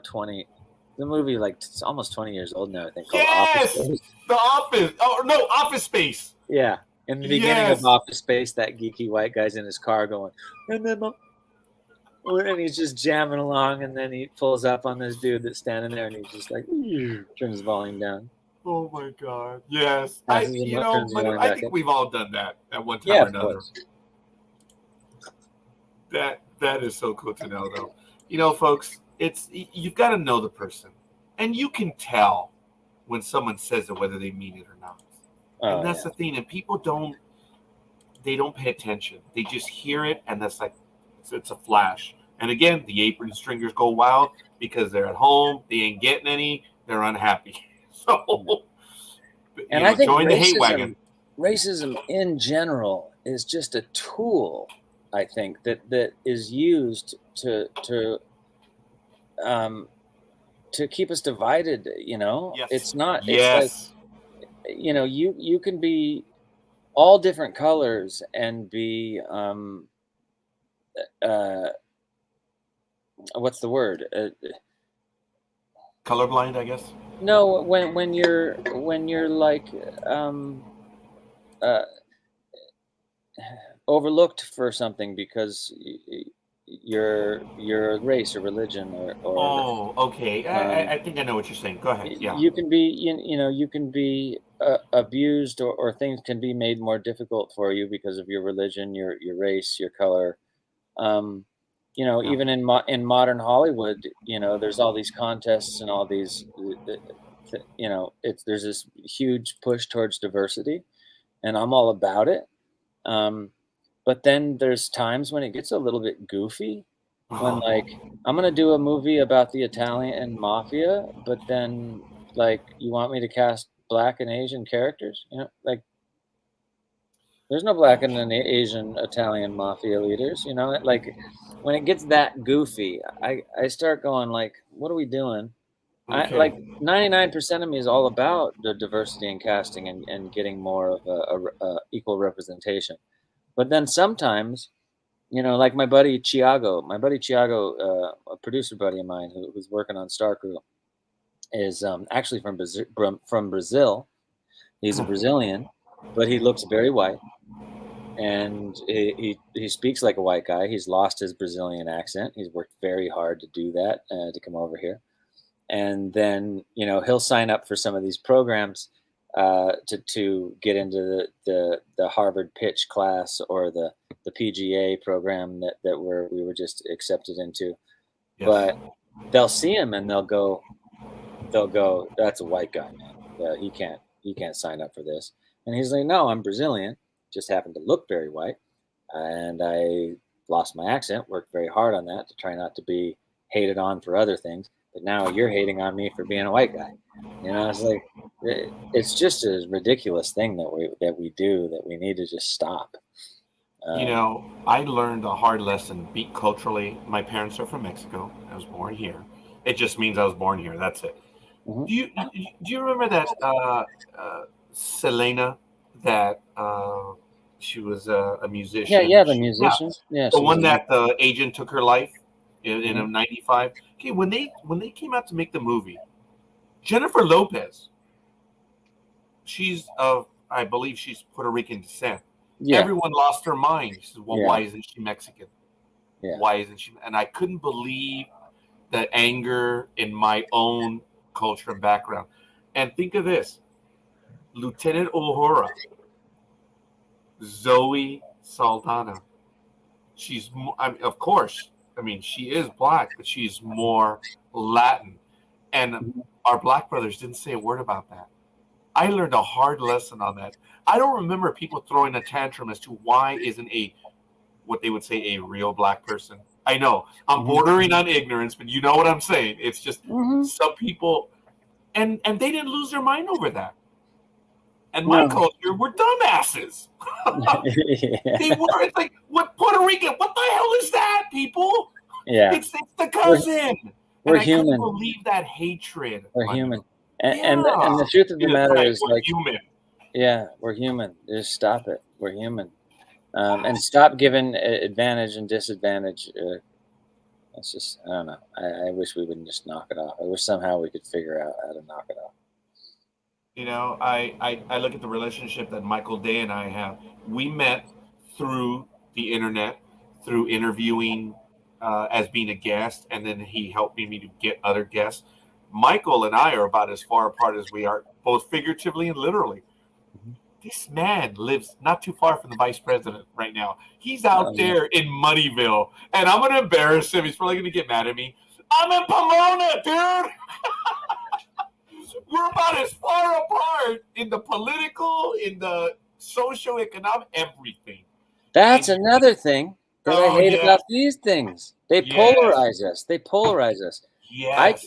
I keep thinking in the Star Trek community, I have all the, like, I'm pretty much a lefty liberal. I cross party lines in all sorts of ways, though, which is why my own party. Yeah, it's why my own party tends to eat me for lunch every now and then. But, you know, like, I'm a lefty liberal that loves guns. You know, I love gun rights. So there's like it's cross party lines. But and you know, definitions of what a liberal is and et cetera. Dang it, what was I going to say? It was pretty damn good. I lost all train of thought for a second. So get it back. So this is what I was going to say. So as far as when it comes to racism, and tell me if you disagree with this, but I think that what the real problem, especially in America, is there's definitely forms of racism for all cultures. For instance, the other day, I was in my apartment. I came home. I was getting some mail, and I was supposed to take the mail. I was watching my neighbor's cat, so I was supposed to take the mail and put it in her house, anything that came for her apartment number. Now, one of the old neighbors that used to live there was a black woman and her husband. And for some reason, they had mailed something here a year after they had moved out. And so I had just seen the number on the package and put it in the house. And he came in looking for the package. And he said, "You fucking stole this package from me." And I'm like, no, you don't understand. I'm supposed to watch her apartment. So I saw the number. I put it upstairs. He goes, "Go fucking get it. You fucking," I'm sorry. Go get it. You know, go effing get it, you colonizer. You colonizer. I'm so sick of you guys thinking you own everything, you know? And so I was like, whoa, man, you don't have to go there. Like, I have no disrespect for you. You don't have to call me a colonizer. I didn't do that. Maybe some of my ancestors did that, but you can't lay that responsibility on me, and stop it. I have your package. It's upstairs. He's like, "Go get it. Go get it. Or else my homies know where you live. And I can call the police or I can call my homies. Which one do you want, colonizer?" You know? So I just gave him his package and let him go on his way. But he was just so aggro and so racist, you know? And so, you know, racism can exist on all levels. But I was having that there was a black filmmaker that made Vice and Virtue. And my co-star is a black man, and he was a very intelligent English, British black man, very well educated, very well spoken, just had a lot of knowledge. And his argument was that in a lot of cases, racism is really, there's a lot less about anti-Mexican or anti-Puerto Rican or anti-Cuban, but it's really about anti-blackness. Was his argument, was that that is the thing that's never really admitted to, is that the darker your skin gets, the more racism you deal with. And I had to think about that for a while, and I still don't know whether I agree with him or not. I agree with him that in America, we've had this history with slavery, and it's been very, very difficult, and still is very, very difficult for Black men to exist within this country that has, I used the right word earlier, since systemic racism built into our culture. But then there's the apartheid in South Africa and stuff like that too, and at some point we've no matter what, we've already kind of wrapped it up, but no matter what layer of black you are, brown, yellow, whatever, white, we just need to stop getting on each other for race. It's really, to me, I think it's more about the poor and the rich. Yes. than Sorry, anything Michael. Sorry if you're super wealthy, my friend. But yeah, I'm screwing with Michael. But we live in a country where the poor pay the taxes, the rich don't, and it's the gap between the rich and the poor and the middle class, which doesn't even really exist anymore. I guess I could almost call myself middle class, but not really. Is really gone. It's like 90%. The 10% that are the middle class, and then everybody else is poor and paying but yet the poor are paying the bills. That's the system that we live in at the moment, in my opinion. And that is what we should be talking about, instead of, you're black, you're white, you're Mexican, you're Asian, and I hate you for this, that, or the other. Be more about fairness, and there should be no one should have $190 million. Sorry, $190 billion. Okay. I hear you. Yeah. What does one guy need with all that money? It shouldn't be allowed. I mean, I'm a capitalist, but it shouldn't. I'm like a capitalist that thinks that we should have like some point where we stop, where you're like, okay, you've got $500 million, you've got $1 billion. Is for inflation today, couldn't that be a stopping point? You need that another 189 billion. These guys like Tesla and this Amazon guy. I'm just like, wow, really? You need all that? And then they get all this. It tends to be that guys up in that class of like the super rich tend to get all this. Then they call themselves philanthropists. And they get all this like, oh, he was such a great guy. He was such a philanthropist. I'm like, oh man, if you were a philanthropist, you'd give up your, half of your $190 billion and put it into programs for the less fortunate. Yeah, like in the late 1800s and the early 1900s, the old robber barons, they actually did give a lot of their stuff away. It became a competition. Well, we beat them once, but they're back in charge now. Yeah, no doubt about it. Manu, I get it, and I appreciate what you just said. I'm a capitalist too, but I just understand why there's so much poverty, and not necessarily here in the United States. It is. Just south of the border, with COVID, I get it. COVID has made it so much worse. You see all these homeless encampments in every major city. COVID just kicked so many people's butts because so many businesses went under. And the job market it's tough out there, man. It is, and it's absolutely horrible. And at the same time, with the with the quantitative easing and all the crazy stuff that we did to try to not go into a recession, inflation's up 10%, and there's no jobs, and it's tough out there. Every time that I realize that like my love and creative attention, and I'm still making a living as an artist, and actually even paying other people to work as artists, I just realize how lucky I am to do that, and it's just really hard to pay the bills these days. I'm hoping we can get some more equality there instead of accusing each other of racism.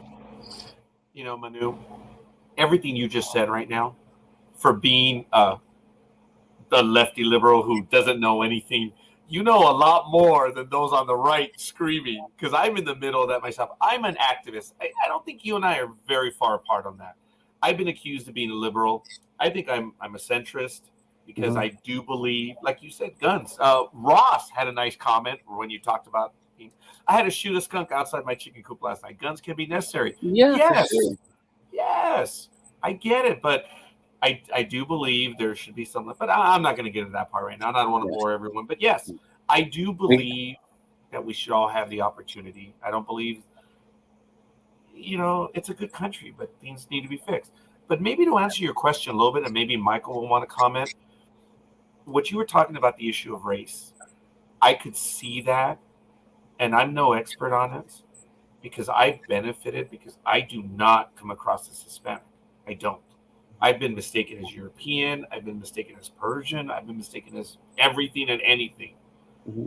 So I have benefited maybe. I might be like your friend from Brazil, the one you were talking about. Yeah. I've had jobs that others my age, they were a little darker. Maybe that might have been racist. Forgive me. And you might have been.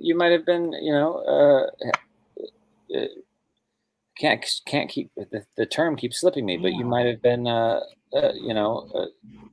picked on for being white. It happens a little bit. I've been called, yes, in my own ethnic group. I've heard the gabachos and stuff like, what? Excuse me? No. Yeah, I'm like, no. I speak it with an accent, but I speak it. But anyway, I think the other thing is just fear. I'll tell you why, Manu. I'm a hardcore right wing when it comes to my belief. I'm a hardcore right wing Roman Catholic. Okay, I don't judge anyone else though. I hold it onto myself, and I know what I have to do. But in the 2000s, I could not communicate with someone that was gay. I still, because of my belief system, and I was on union time. I was off, and my coworker or the gentleman that was working the union was gay. I worked with him for 6 months. Manu, it was the greatest thing that ever happened to me. That's great. And that's my tiny little one. And I think it's fear otherwise. To add to fear, it's fear, it's ignorance, it's not understanding. Oh, it definitely was ignorance on my part. Yeah. Definitely. Yeah, it's like, what was I gonna say? When I started to talk about the polarization of the smartphone age, because the smartphone gets your algorithm, it learns everything it can about you, and it starts spitting your own opinions back at you, and it starts sending you deeper and deeper and deeper down your own polarized belief system. So I try to have as many friends on the left as I do on the right. I have a bunch of friends that are MAGA loving right wingers, it's hard, but yes. But dude, you can't. If you're a real human being that actually wants to do something to fix this country and fix the divide, you can't just block people. Right. You can't just stop talking to them. We have to be able to. I find people that like my buddy Christopher Milanix, who plays the cowboy, and is a possible investor in Star Crew, is also was in Hell on the Border. That's where I met him. Is from Alabama, and he's a big, conservative right-wing Christian, and is a great friend of mine. Our politics don't meet anywhere really, but we can find places where our belief systems meet. And then as far as our humanity, as just human to human, we really like each other. It's just the politics. And I don't understand people that will completely sever a friendship or stop a friendship from starting over their political beliefs. That, you can be really, really good friends and have different political beliefs. It's okay. And in fact, those conversations that you have, if you decide to, might lead to common ground that you can find. And I'm really worried that in this country, and especially with these polarized social media apps that tend to polarize everybody, is that we're all hanging out in our own political clique, and we're getting farther and farther away from from a chance to bring back a union to the idea of our country. The way that Congress works is, the Republicans block everything the Democrats are trying to do. The Democrats block everything the Republicans are trying to do. Yeah, it's not leadership anymore. They No. used to reach across. Yeah. Some of the greatest legislation in the world. It's the all-American in me, forgive me. Some of the greatest legislation was because the parties across the aisle. between. Yeah. And I think people need to do that too. Just human beings in general. We need to stop,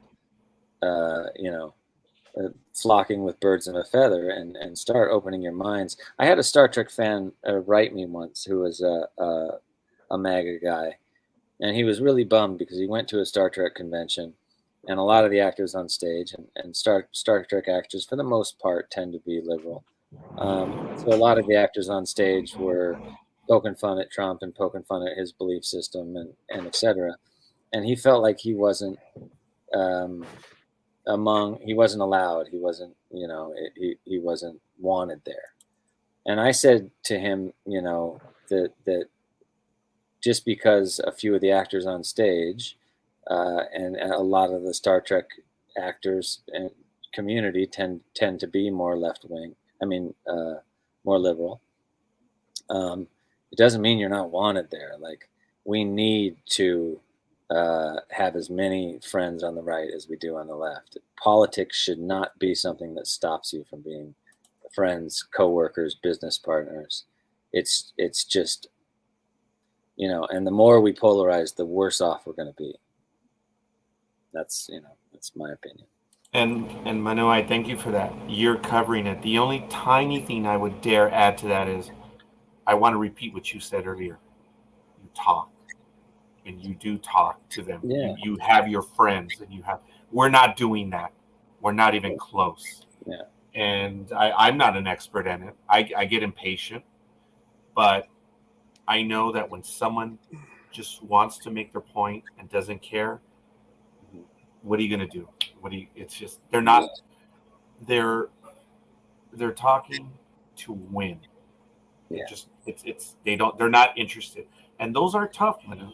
And I'm sure you deal with those people. Those are no, tough. I have all sorts of people in my friend group and in my personal close friends that are exactly the opposite for me in the political spectrum.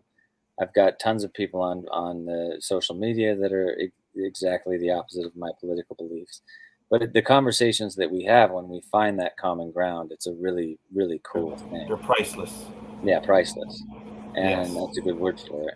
And you find that, you can love a human being for being a human being, no matter what their politics are compared to yours. And that's another thing that I think we need to work on. And I think the social media companies need to stop it with these algorithms that seem to polarize us in such a way. These machines made our own echo chambers because of the algorithms, just as you say. Yeah, they need to be rewritten so that Yes. They stop feeding us our own beliefs. Michael, I know you had to step away for a moment. I've been monopolizing. Get in. Are you all right, Michael? We haven't spoke much this whole show. Yeah, and I'm so sorry. Well, that's normal. You're just you like to He's listen. I just like listening Yeah. and causing problems later. So Yeah, that's my job. That's my job. Where are you from? Where do you live? He said I don't live far from where the vice president resides. So I live right outside of Washington, D.C. Oh, okay. Yeah. Cool. When Vice President-elect Pence, just before the inauguration, he moved in, 2 blocks from you? 3 blocks. Oh, 3 blocks. That's crazy, man. 4 blocks from me. Yeah, and it was like I kept going there. Why are all these Secret Service people around here? Yeah. Where I hang out sometimes, and I had to ask somebody. I said, "Oh, didn't you look at the news?" And I go, "What do you mean?" And I looked it up, and I saw the address, and I went, "Oh, okay, yeah, that's why all the Secret Service were around there." Okay, now I understand. Cool. Did you ever get to talk to him? Oh no, couldn't get anywhere near. No, he was only 3 blocks away. 3 blocks away, and you never spoke to the guy. 3 houses away, or 3 blocks? 3 blocks. I was going to say 3 houses away, man. I would have wanted to chat. Well, 3 houses away, I wouldn't have been able to do much of anything.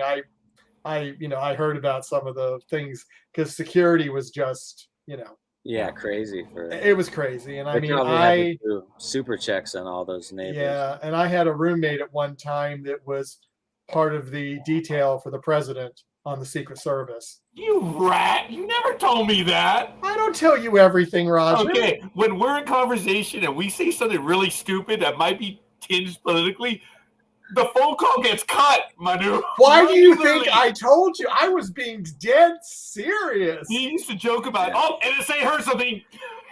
And they would. It was really strange for a while. We would say something deliberately politically tinged, and the call would get cut. I think it was just happenstance, coincidence, but it was damn funny. They hear everything, man. Come on, you know this. This is all recorded. This is all analyzed. This is all analyzed by AI. This is all recorded. This is all filed away. Yeah, that is true. Which is Manu, we got in trouble with Disney some years ago. Yeah, when we were doing radio, we had Christian Shire, who was on the V series, the reboot on ABC, and he played the Marcus character, the assistant to Anna. He was a great guy, and it was a wonderful interview. It was about an hour and a half. Well, because he was on ABC, he had a good time, so he let some of the language loose. Disney contacted us and said, "You're not getting any more guests." Number one, holy crap, they were listening. That was the first thing. And we were banned from ABC talent for about 6 months because we should have known better. I'm like, how can I control what the talent says? Well, they say that we baited him. I said, dude, it was an awesome. It was like this, man. It was a wonderful conversation. And he just got caught up in it. I messed up Manu because I had my notes. And, we had IMDb, and I was going to ask him for some questions, and the questions fell off my desk. I'm like, oh, shit. So I looked on IMDb. Okay, so what did you do on this role right here? And he went silent. He said, oh, that's where I played a transsexual bartender in my first role. You want to go there, Roger? I was like, oh, my God. It was funny. He was great. His thing was, oh, so that's where we're going to start up. It just went from there, dude. It was awesome. Yeah, and it steamrolled from there. I get it. It did. And I was like, oh, no, I'm sorry, I didn't. But my notes fell down. And I had IMDb, so. I tried to play a trans character in a short film that my buddy Ryan Eggold was directing called Queen. He gave me the opportunity to audition for the trans character, this trans singer. Oh, wow. And I tried. I tried. I wore dresses. I put on the. I really tried, but I couldn't. For some reason, I just couldn't get the feminine energy that you need. He ended up playing the part himself, and he was wonderful. He just dialed it and nailed it. But I really tried hard, and I just couldn't find the character. It's one of those times as an actor that I completely failed. I was bummed that I failed because I did a lot of work, but I couldn't find the voice either. I couldn't get my voice right. It just sounded too manly still. And what are some of the things that you do? And again, I'm monopolizing Michael, so I'm going to ask him this last. This is the trade. When you have a new role, what are some of the things that you do to try to find that voice? Or as some people to say, the truth. Actually, you did as well, and others say, what is the truth behind the character, the truth behind the scene? Is there a method that you use, or is it just something that you just, as you're going through it, it's just like osmosis? That was lame. Well, no, it's a mixed bag because I've been trained in the Meisner technique. I've been trained. Oh, really? I've taken a ton of schooling with the Uta Hagen and also on both sides of the coin. The Meisner is more about just being natural and bringing yourself to the role, and Uta is more about method acting. And I think it depends on the part. If I'm gonna play a Scottish pirate that's missing one leg, I'm probably going to get a lot more into the method side of things to try to actually become that person. But if I'm just going to play a lawyer, say an alcoholic lawyer, I'm just going to be me, Okay. you know, and put myself in, be more Meisner and just be natural in the scene. But with some of the things I do to prepare when you can't say enough about just running the scene, running the scene. Step one, memorize the lines. Step two, rehearse, rehearse, rehearse, rehearse, rehearse, rehearse, rehearse. And the more rehearsal you do, the more truth you find, and the more interesting things come up in the scene that you realize that the writer was. There's all these acting traps on a page. When you just read a page of what a writer wrote, great writers will not write through the dialogue what the human beings are really trying to say. So in good script writing, for instance, in great script writing, you'll be 3 levels deep. I love you won't be I love you. I love you won't be I care for you. I love you won't mean um, I think you're pretty cool, or I like you. I love you when you have a really good writer will be something like, I'm going to go get a pack of cigarettes. You understand? So so when you're reading a script and the main character may have said, I'm going to go get a pack of cigarettes every time he meant I love you. It's hard to see that on the first Yeah. read. You're just thinking he's telling his kid that he's going to get a pack of smokes. But what he really means is, say it's a story about I'm just making all this up, but say it's a story Sure. about like a father who's doesn't know how to say I love you to his kids, and so he smokes and he drinks and he has all these problems, etc. And so I'm gonna go get a pack of smokes is anything he says when he gets close to having to deal with his true emotions, right? But by the end of the movie, he's face to face, eye to eye, and hugging his daughter and whispering in her ear, "I'm gonna go get a pack of cigarettes," and she laughs. Like that's good writing. Um, and so you have to decipher that. It's hard to, on the nose writing is just, human beings often when we interact with each other, we're putting up these sort of false uh, uh, masks. We're not being completely truthful, or we are, but we're not being. We do, so many things, and so rehearsing and finding what those lines really mean, and what the intention behind that line really means, helps you to say it properly. And once you've rehearsed, especially if you're playing a lead character that is holding up the whole movie, you'll find that not only rehearsing and finding out all the intentions. I read a book that I use quite a bit. Oh God, what's the name of the book? It's such a good book. I'll have to name it, but it's got like 12 things you should do every time you break down a scene. Michael Shurtleff is the author. I just can't remember the name of the book. But I use Michael Shurtleff's 12 steps. You should ask yourself questions. What does he really mean by that? What does she really mean by that? Where is he coming from? Blah blah blah. You should have somebody else ask you questions about what are you saying when, what do you mean when you say this? Where are you coming from when you say that? Where is that because of something in your life? Is bring as much of your life to the character as you can. That makes it more truthful. But then, if you're playing a character, like I said, a one-legged drunken pirate, like a Johnny Depp type of character actor, that's a completely different type of acting, because you have to come up with all these little ticks and nuances for the character. Like they can be so subtle and small, but like, Johnny Depp does that little thing with his hand when he's playing Jack Sparrow, and how he tips his hat and puts it a little to the side and does his hair back, and all those little nuances can create character. Is this it? The Michael 12 Shurtleff. guideposts? Yeah. And he wrote a book that's them. Relationship, conflict, humor, opposites, discoveries.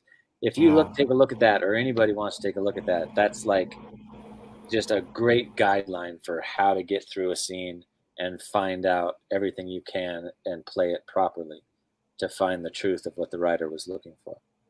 Okay, that's their personal shot. The book is called Michael Shirtliff, something into acting, but the 12 guideposts are just are what he teaches in the book. Got it. Okay, I should be able to find it in a moment. Yeah, I mean, I found him. Yeah, interesting teacher.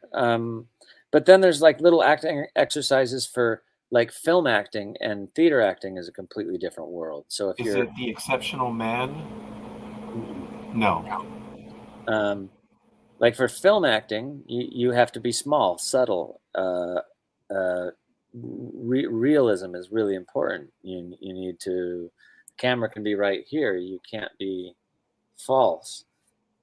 Film, on stage, you have to, the people at the back of the room need to hear you, so you need to be a much larger performance that still can find its realism, but you have to project that to the edge of the building, and that tends to be a bigger performance than in film acting, when you can be right down here, or you can even get down here where you're like, hey, come here. You don't get to do that on stage. So it's a lot of, for me, it's like practice, practice, practice. Take as many classes and as many methods as you can take, because the certain type of role calls for the certain method, and sometimes it's a mixed bag of both. But practice and rehearse is the easy answer. Appreciate that, Michael. Yeah. Do you have a preference of what you prefer? Do you prefer film, TV, stage, or do you just prefer everything? I like it all, but TV has become so much like film these days. 20 years ago, I would have said I never want to do TV. Well, maybe not 20 years ago, I was doing TV. But I was doing really good TV. I mean, Voyager was film quality television. Yeah. Those episodes were highly, they were.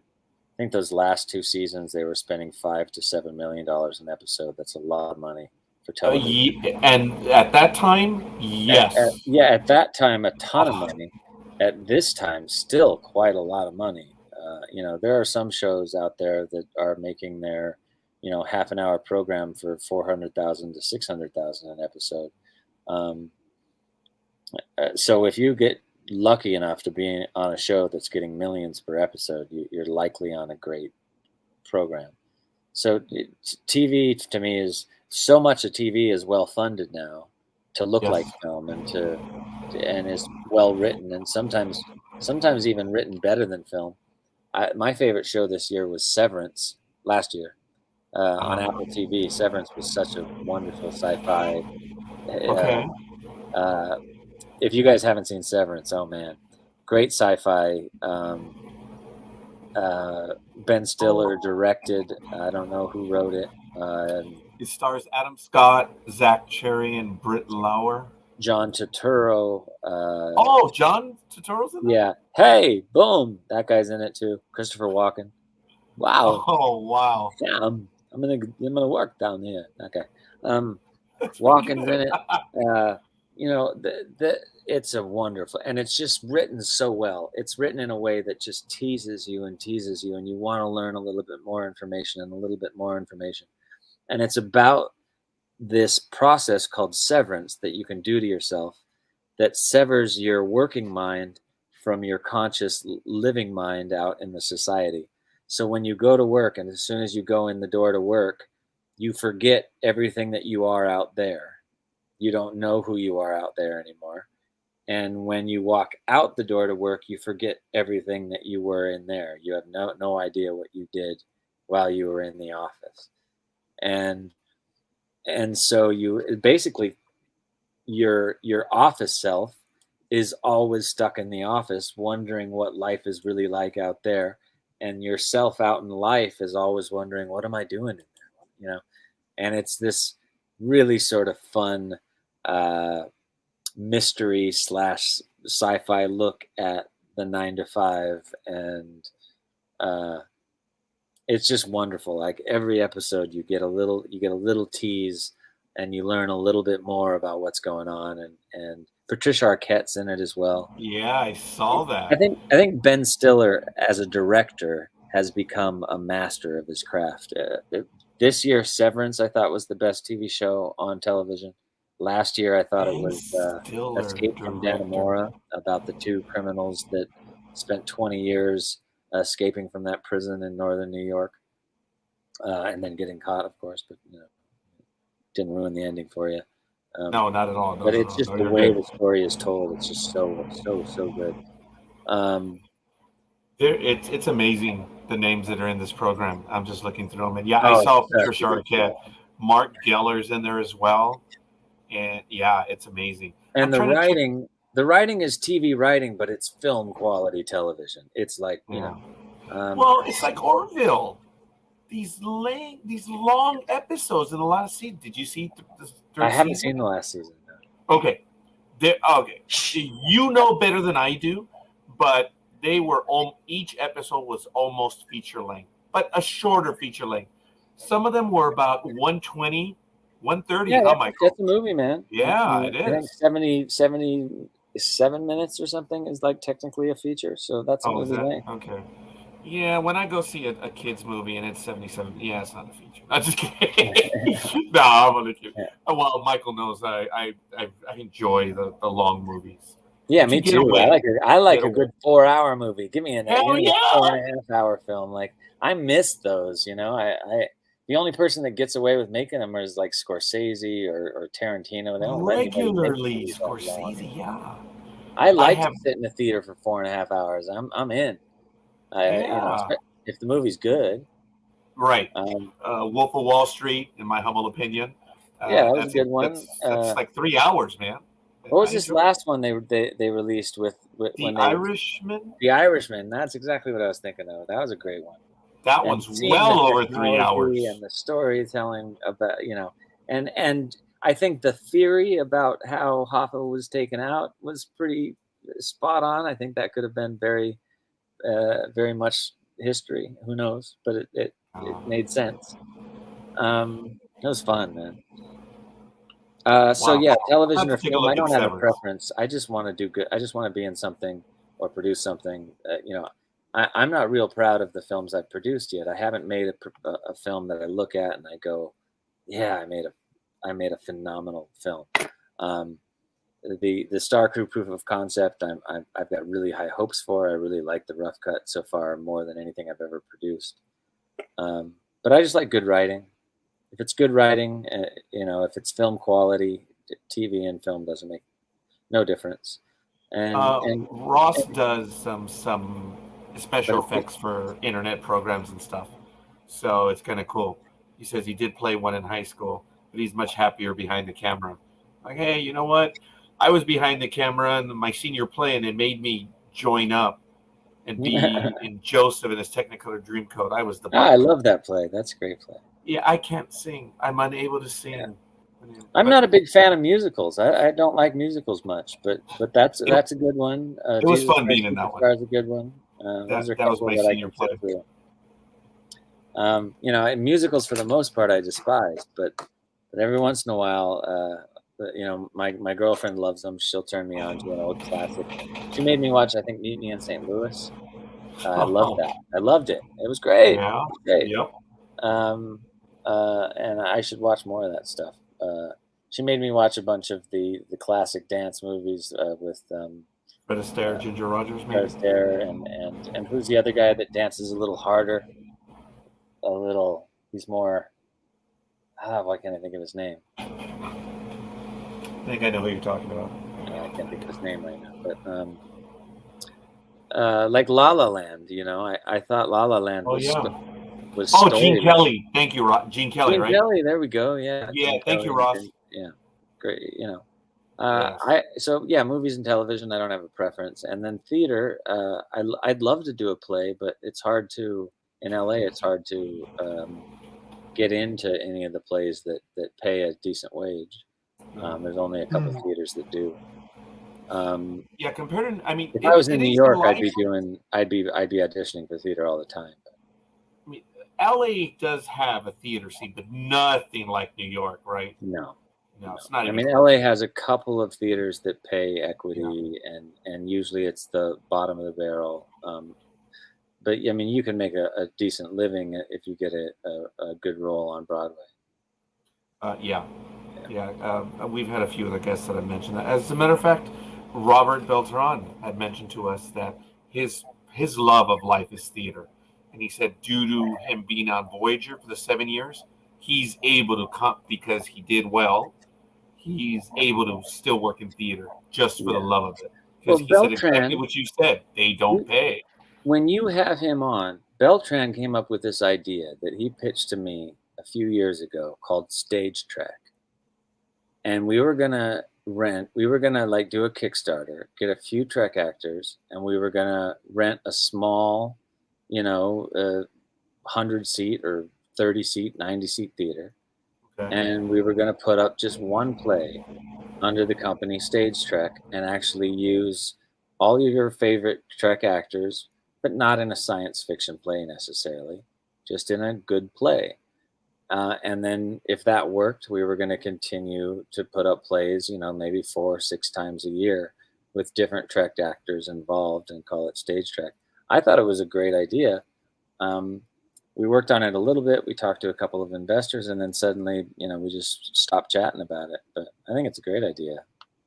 Who knows? We'll have to ask him. I think Who Trek knows? fans would come out to the theater to see their Trek actors get to do different stuff outside. I think I would too. Yeah. Heck yeah. And if we are able to have them, we'll let you know, Manu, and maybe you can join us so you can punk them. Just show up and be online for a little bit. That would be cool.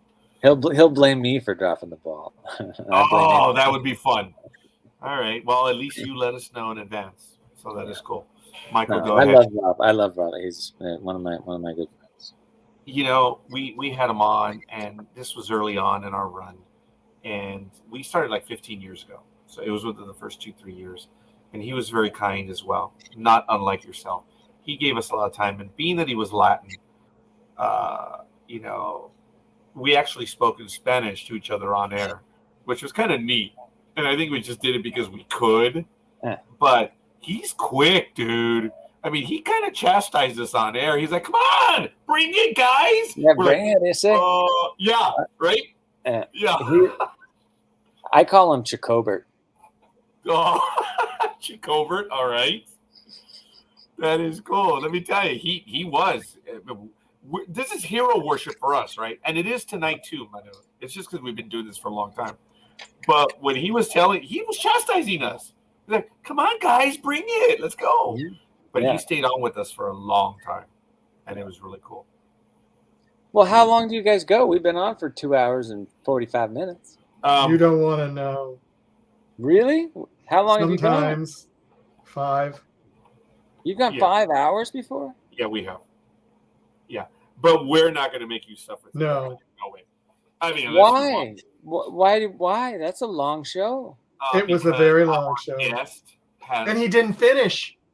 Oh, it was a 5-hour and a 4-hour. Yeah, we did a 5 then a 4. Because he had a lot to show us pictures wise, and he was describing quite a bit of stuff. It was a lot of fun. Don't get me wrong, but yes, for my show, Dangerous Thoughts, we are doing an hour and a half, and I was going to say 30 minutes. Yeah, we're trying to stick to that, but I'm realizing that that we tend to get more visitors. I mean, more listeners. The shorter we get, and I'm thinking about cutting it to an hour and trying to stay strict there. Yeah. We're part of a culture now that is so quick. Yeah, they want their half an hour show, and they want to move on to something else. So. Oh my God, Manu, friends, kids. I have coworkers or student workers and stuff. Kids that are like, it's like, oh yeah, I bailed at 10 minutes. Like what? You what? I don't get that. Yeah, you're laughing. Did you know what I'm talking? It's like I don't get that, man. I'll give it several episodes. I mean, Star Trek was famous. It would take a year or two to find its footing. And But then like, you I'd listen to a talk show on the radio for 3 hours in traffic or something. But actually, a lot of people do listen to this after the fact, yeah. and it's really Oh, cool. we're live now. Yeah, we are Oh live. yeah, Oh, I we're didn't know. live. Of Yeah, course, that's that's why. why Ross and people can. Yeah, Yeah. and then it was interesting when you said, "Oh, you'll have to beep that." I'm like, no, It's gone. no. And I said that several times. Yeah, Actually, no, to no, joke with the guests every now and then when they would do a swear word, I would deliberately, like, if you say, "F you," Mhm. I'm like, beep, just to mess with them. Yeah, it was like 4 seconds later. I'm like, oh, did that cover it up? No, Mm-mm. we. Manu, we don't cover it. But we did get punked. We have a program called Comics 101, and they went about an hour, and it was a good program. But they actually took an audience member, and we can invite people to join us. And they took him, and the guy fooled us. He punked us for about 3 minutes. He was talking about comics, and then he was showing some pornographic images. I've had that happen too. Okay, yeah. So we've learned the hard way, and it was a bummer. So we have to edit that out, and we have to repost it. So. I had this a couple shows ago. I had this kid call and start talking about homosexuality and his parents being, trying to send him off to camp to try to cure him. And Wow. and did we think it was actually bad? And he got us convinced that he was like somebody that needed a little bit of clarity about, like, that he was okay, that he was a natural person, and then as soon as he roped us in, he just turned into this sicko that started saying all this nasty stuff, and we're like, okay, you tricked us, you got us, thanks a lot, bye bye. Yeah, I had a lady, I forget her name right now. I'm still friends with her on Facebook. She did something on CNN, and it was for cancer. She was a cancer survivor, and she was starting up a system of helping those that are in cancer and the survivors. And she was on CNN, and I was like, wow, this is awesome. I sent her an email. Boom. She said yes. We interviewed her.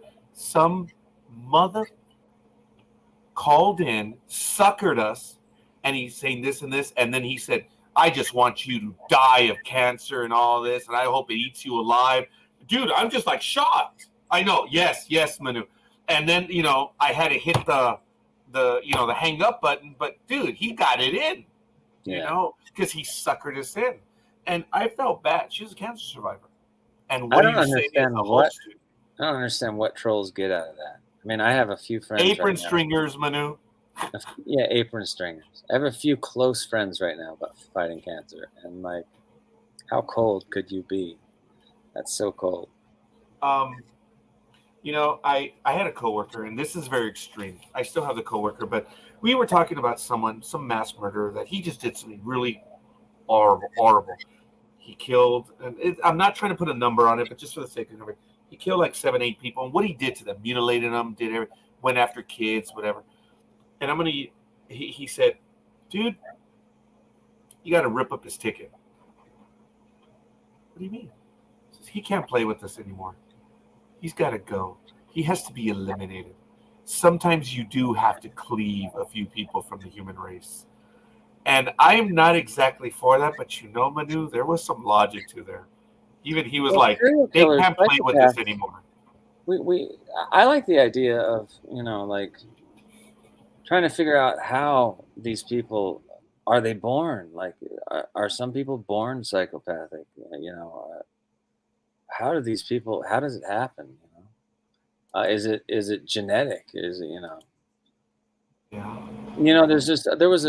I tend to really like, as long as they're not just exploitative for the sake of being exploitative, I tend to like the serial killer documentaries that are well done, that actually look at it and aren't just exploitative bullshit.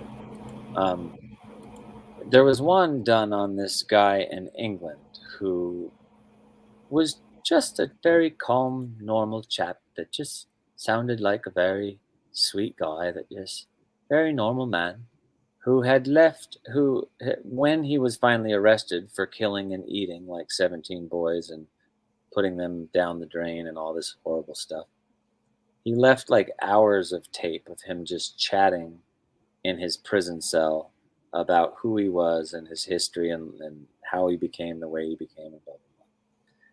And it was just so terrifying to hear him talk about I'm just a man and I'm not a monster. I'm a man and I did what I did because I wanted to. It's just so brutal and just so complete lack of empathy, which is what being psychopathic is, right? I mean, a sociopath is not completely lacking empathy. I don't think it's a psychopath, right? Yes. That they need to be erased. But how do we erase them? How do we stop them from existing? And no, go ahead. Yeah, I mean, we have to keep empathy because you can't. If we kill them, we become them. Yeah, exactly. People don't get that. I just like putting them in jail for the rest of their lives and making them think about what's wrong with them and studying them, and that makes more sense to me than doing the same thing they did. I don't know what the numbers are, Manu, but the vast majority, and I don't know what Michael thinks, but people do not agree with you and myself on that. Oh, I know. I think they should be put away. Other people are almost biblical in that, and no insult intended to anyone, but biblical. It's like boom, cut their hand off, cut their finger, cut whatever. No, that's God's job. God does the judging. We're not supposed to do that. I'm not even a Christian, but that's what the Bible says, man. As far as from a Christian perspective, judge not. It's or thou shalt be judged or whatever it is. But it's the famous thing where it says, "Oh, allow me to remove the speck from your eye," when you can't see the plank that's in yours. Mm-hmm. It has to do like that. Yeah, but I mean, I love a Christian that actually tries to live a Christ-like life, and turn the other cheek and not judge and very hard. These people have to be punished, of course, but do they need to be murdered back? I think a life in prison is much worse than quick death. Yeah, I think so too. Michael? No, I agree. It's a tough thing for a lot of people. I mean, I worked in the elementary schools, and I saw stuff. He was an educator. And I saw stuff that was like, this is just not right. And it was not fun. It was not fun. Just the little things. And I mean, I'm glad I didn't have to make the judgment call on a lot of things. I mean, I really don't want to say this on air, but I knew someone that I found out later was a child molester. And I was horrified but you didn't know when it happened and when it all came out, because it was like I was stunned. Yeah. But the sad part is then looking back, the signs were there, but I didn't see them. Yeah, you didn't want to. I guess not. And so it was not a fun little time. And I felt sorry for the person's children who had to go through this, had to go through the ridicule of it all being on the news, and then they had to go to school the next day. Oh man. The innocent. It was horrible. It was horrible. I had someone. I get go ahead. No, I had someone tell me an interesting story once about they knew a child. They knew someone that turned out to be a child molester, but he also was on the spectrum and had a major mental disability, and he had also been abused, which abuse tends to cause abuse. Mm-hmm. So here was this, mentally ill and mentally retarded. I don't know if that's the word you can even use these days. It's okay, man. I don't care. Guy that turned out that he was doing things to underage kids, and that was like the real tough moral question. Was like, geez, how do you reconcile all that? And of course, he was punished and he was put in prison, but I didn't know how to feel about, like, The how much of his own behavior was his fault at that point. Right. How much did they actually understand? Yeah. I mean, I know that they found out that he had been suffering this was a story I was told by someone. So I know that they found out that his father had been molesting him for most of his life. And then when he got out in the world, he started doing the same things that his father had been doing to him. But everybody thought he was just the sweet, slow guy that worked at, I don't remember where he worked, but then they finally found out what some kids came out, and it was just like that was a real tough moral dilemma to like, somebody that's already slow gets abused their whole life, and then when they become of age, even though they're over 18, their mind is still 12 or whatever, for the rest of their life, and then they start committing the acts that were committed upon them. That's a really tough one to make a judgment call on. Of course, you got to put them away. And I wish there was, places for those type of situations where there was some kind of therapy place or a prison that was. I guess he probably did get put in a prison like that. I'm hoping he was put in more of a, there's those The psychiatric hospitals. Yeah, psychiatric hospitals, psychiatric prison for the mentally insane. My friend was he's retired now, but still my friend. He spent 40 years working in those he was a head nurse at those type of places. Wow. And the stories that he could tell me, man, it was just like, wow. Yeah, they would curl. Wow, we got into a dark place from where we started. Okay, there's truth in this conversation, though, Manu. Yes, Yeah. It led us there. That's where we went, and probably we did go a bit negative, but it's just where the conversation took us. Ladies and gentlemen, I should have had a station break. This is trekking. No, across it's good. the I'm happy. I'm getting a little beat though, guys. No, Manu. I think we are too. I apologize. You see me have trouble. Forgive me, folks. I'm going to be a little baby. There they are. I got my 2 shots today. So I went for the flu shot like a moron, and they had the new one. Oh, I'll take that one too. Oh, Manu, I've been laboring tonight, buddy. They gave you 2 flu shots? I got the flu shot and the new COVID booster one. Oh, and the new COVID booster. They have the new COVID booster for the new BA5? That one, yeah. That one's available. Oh, wow. That's probably why you've seen me do this a few times. It's like, I got both shots. I caught the new virus. It was awful, man. I caught it in Seattle. It was awful. No fun. Oh, you did? You told Michael that. I caught it on the film I was shooting. Ladies and gentlemen, Manu told us about 2 months ago that he wanted to be on our program, and then things happened. I got COVID twice in the last 2.5 months. There it is. Yeah. Folks, we have Manu. We've taken a lot of your time. I want to thank you. Look, we're going to be advertising your projects, and we would like to be in contact. The next time you have something that's going to be debuting, whatever, we would love to have you on to chat about it, and we can take some peeks and help you get the word out. But it's thank you. Dude, we talked about a lot of stuff today. Yeah. And it was really good. I thank you for that. No doubt. You know what? We learned a great deal from you. And then even going back a little bit to Star Trek too, it was cool getting those stories in there and knowing what you feel about it. And I do want to say just very quickly, Manu did ask that you check out Hell on the Border, Vice and Virtue, The Completion of Claire. Upcoming movie, yeah.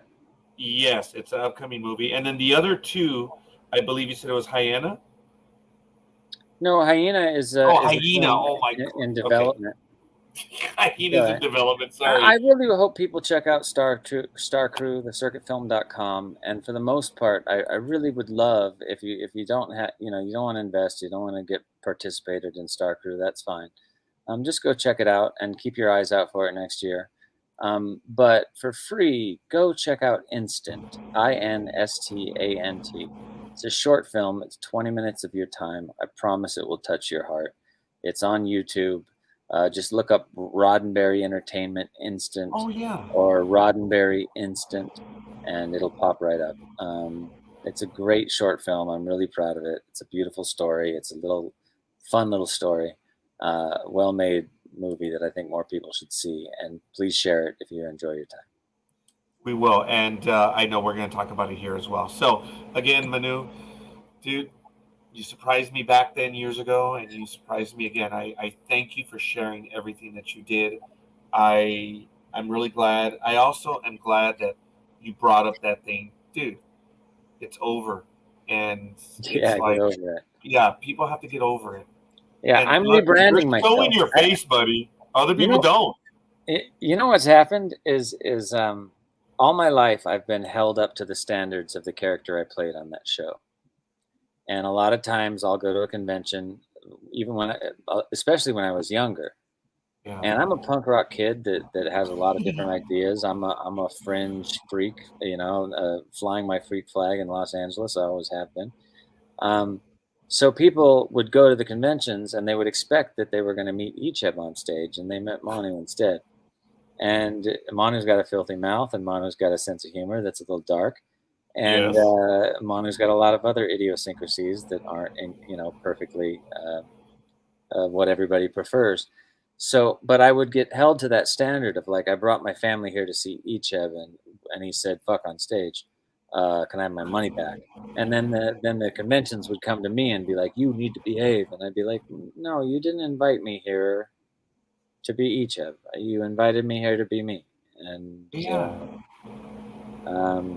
sorry to tell you that. So I would start all my talks off with like, "Hey, if there's kids in the room, you might want to take them out. We're going to talk about fun stuff, and I'm likely going to cuss." And I would have this disclaimer before I started to speak. But even then, I would get, a lot of people that their expectations were the character that they saw on the show.